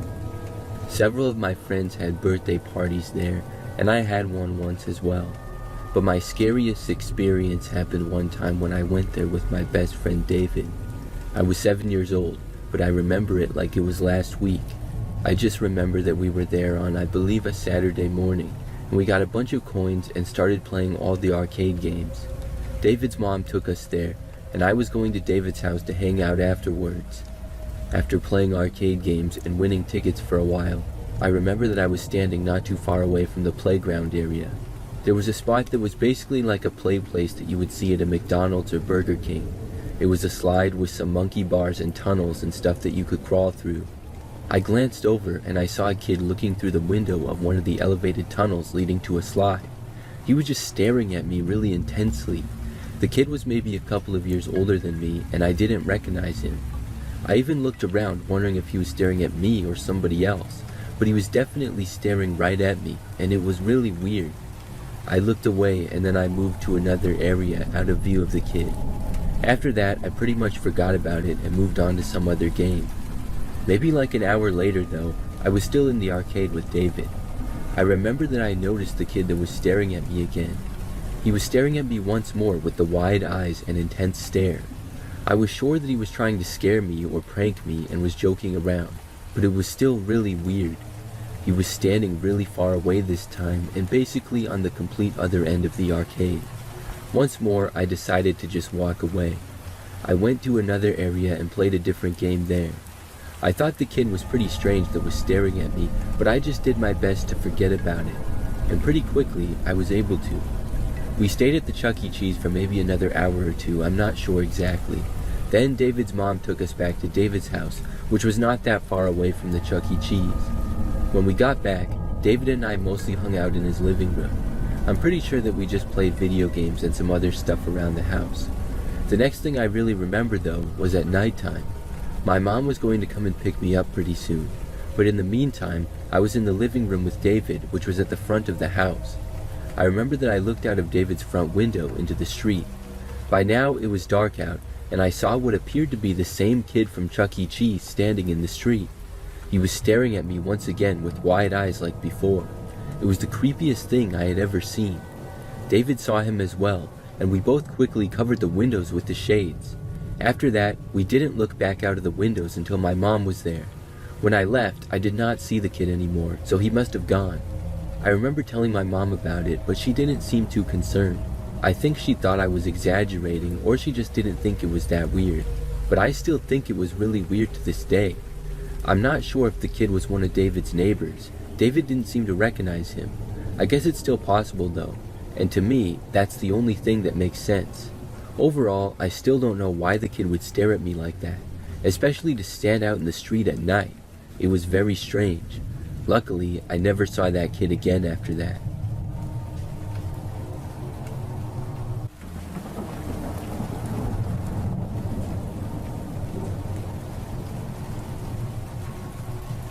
Our landlord is a complete creep with no boundaries. We rent an upper level of a duplex, and our landlord lives on the main floor. I moved in and have been happily renting for the last 6 years. My landlord has always been kind, cordial, helpful, and treated me like family, often exchanging Christmas gifts, congratulating me on new jobs, and even giving me a gift card when I completed college. The rent is cheap too, which is nice.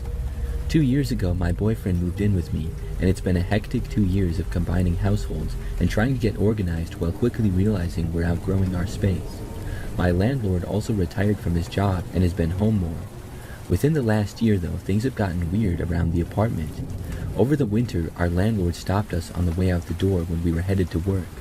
He told us that we needed to clean the place up a bit as he had been poking around and noticed that it was messy. Undeniably, we were a bit disheveled from the holidays, so we both took some time off of work and got the apartment cleaned up well. But we were still disturbed by the comments of him coming into our home without our knowledge, so we purchased a security camera and waited to see what happened. Much to our horror, we found that the landlord has been entering our home without notice multiple times a week to gain access to the attic that he uses for storage. However, it's never an innocent trip up to the attic. He stops and checks each and every room to evaluate the cleanliness. I won't pretend we're the cleanest people out there, but we don't leave trash lying out. Our dishes are done, and we take care and make sure that we clean up everything that might attract mice or bugs. I would say it's not out of control at all. We have also realized our need to downsize and have secured a storage unit and have been slowly packing things we don't use and taking them to storage. Recently, we had 2 bats in our home. Most recently, there was one in our washer. Our landlord decided to call somebody to check the house for entry points. We both work evenings and are up late, so we asked when the earliest time of day was acceptable for somebody to come out. We told him we're more than willing to accommodate any time of day with proper notice. We never heard back. I woke up today to go to the bathroom and noticed my front door was open and our attic was open. I received a text message from the landlord at 10 a.m. saying that the bad guy would be there within an hour, and a call at 10:44 that I had missed. I checked our camera and saw that our landlord entered our apartment without notice while we were sleeping. He made a point to move some of the totes out of the way that needed to go to storage, and then he moved them back to where they were previously to make it appear that he hadn't been there. All the thoughts running through my head of, what if I had been walking around naked, or what if I heard it and thought it was an intruder and tried to defend myself and inadvertently hurt someone? Our landlord knows our sleeping times and he knows our work schedule, and we are essentially at his mercy. At this point, we live in a state of constant anxiety about our landlord just entering our home without permission. I want to say something, but at the same time, I have a fear of being asked to leave for saying something. Our apartment is the cheapest place in town, and it's helping us on our path to saving for a home in the coming year. With all these events though, it has us questioning what we should do and if there's any legal action we can take. At the very least, it's incredibly uncomfortable to know that somebody walks through your home unannounced whenever they seem fit, and they think it's okay to do surprise inspections of our living space. I often wonder how many times in the last 6 years he's done this, and long before I had cameras, if he's ever watched me sleep or even set up cameras himself, something creepy like that.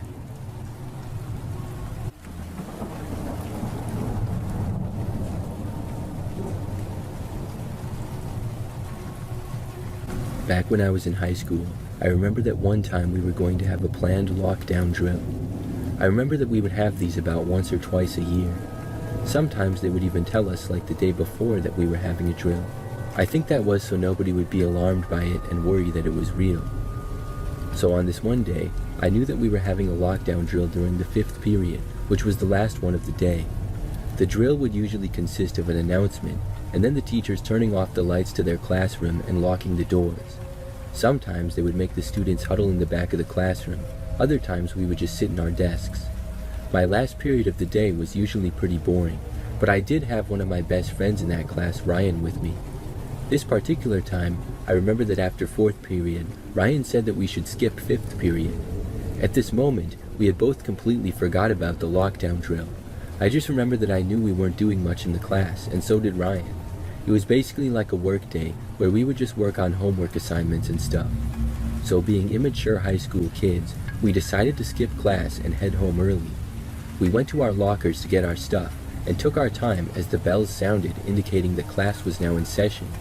We were in no rush, because the school was not super strict, and we figured we could just walk right out. After we left our lockers and started down a hallway, I remember that we heard the lockdown drill announcement. That's when we both remembered it. We figured that for the drill, we had better not be out in the hallway, because a hall monitor might see us and make us go to class. Plus, we were sort of far off from the nearest exit doors to the school, so we decided to go find a bathroom until the lockdown drill was over. However, on the way there, we soon heard footsteps behind us. We turned a corner and didn't look back, assuming it to be a hall monitor. So we walked faster and then turned another corner. When we did this, it sounded like the footsteps behind us were going faster as well. We quickly made our way to a bathroom and then went inside. Ryan went in one of the stalls and I went in another. We didn't close the doors to the stalls, but they stayed mostly closed on their own. Then we stood on the toilets so our feet couldn't be seen on the ground. A few moments later, we heard footsteps quickly approaching outside in the hallway. Whoever it was actually entered the bathroom, which caused me to be very nervous, and I'm sure Ryan was as well. We just stood there as quiet as can be. The person then entered the bathroom very briefly and then walked out pretty fast. It was like they just looked in really quick to see if anyone else was inside of it and then continued on. Now, Ryan and I both left our hiding spots a little bit quick. Probably like 10 seconds later, we had left the stalls and started to walk out. When we left the bathroom, we noticed that the person was still in the hallway. It was a man, and he had made it almost to the other end of the hall, and he was walking facing away from us. But we realized that this likely was not a hall monitor. He was wearing just a black jacket and jeans, which is not something that a school employee would wear. After we got out into the hallway, we noticed the man stop and then start to turn around. Ryan and I both quickly went in the other direction of the hall and then turned the corner. We started walking down the next hallway very quickly, just trying to get away from the guy. As we continued though, we soon saw someone else up ahead. This was a teacher that we both recognized. It was Mr. Herbert, and he saw us and asked us why we weren't in class, saying that a lockdown drill was going on. We told him that we were sorry and would go to class. As Mr. Herbert walked with us, escorting us to our classroom, we told him about the other man in the hallway. He didn't seem to have any idea who we were talking about and said that he would find out.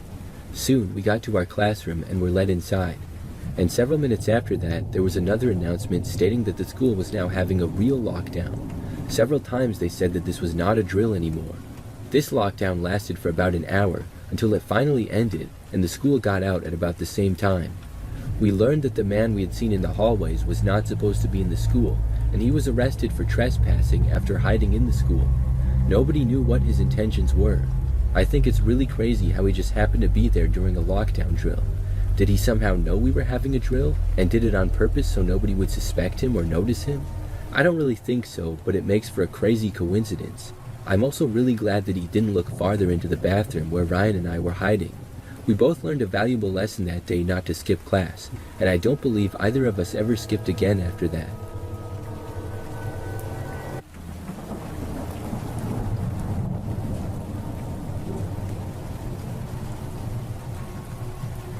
A couple of years ago, I was traveling with my best friend Charlotte. We've traveled together several times now, but this was by far the scariest thing that ever happened.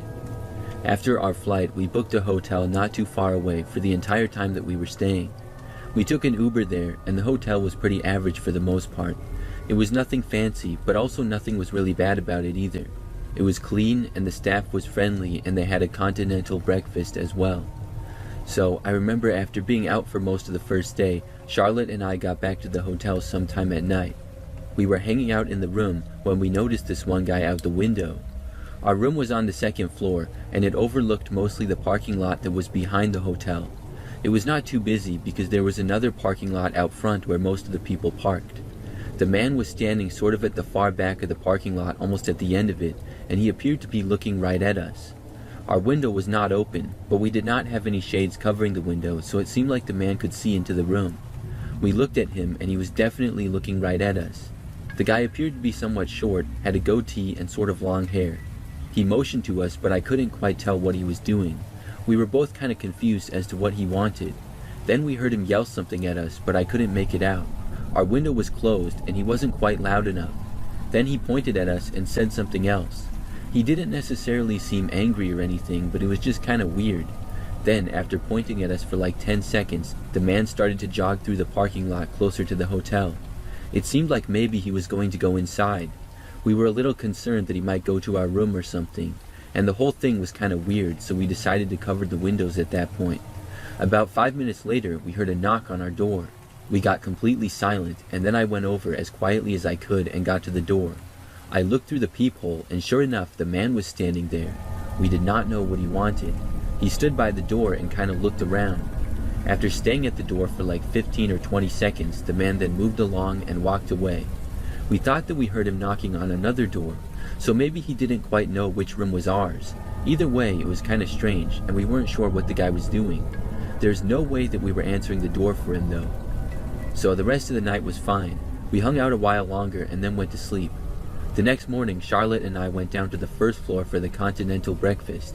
When we got there, there were quite a few other people. However, right after arriving, we noticed the same guy.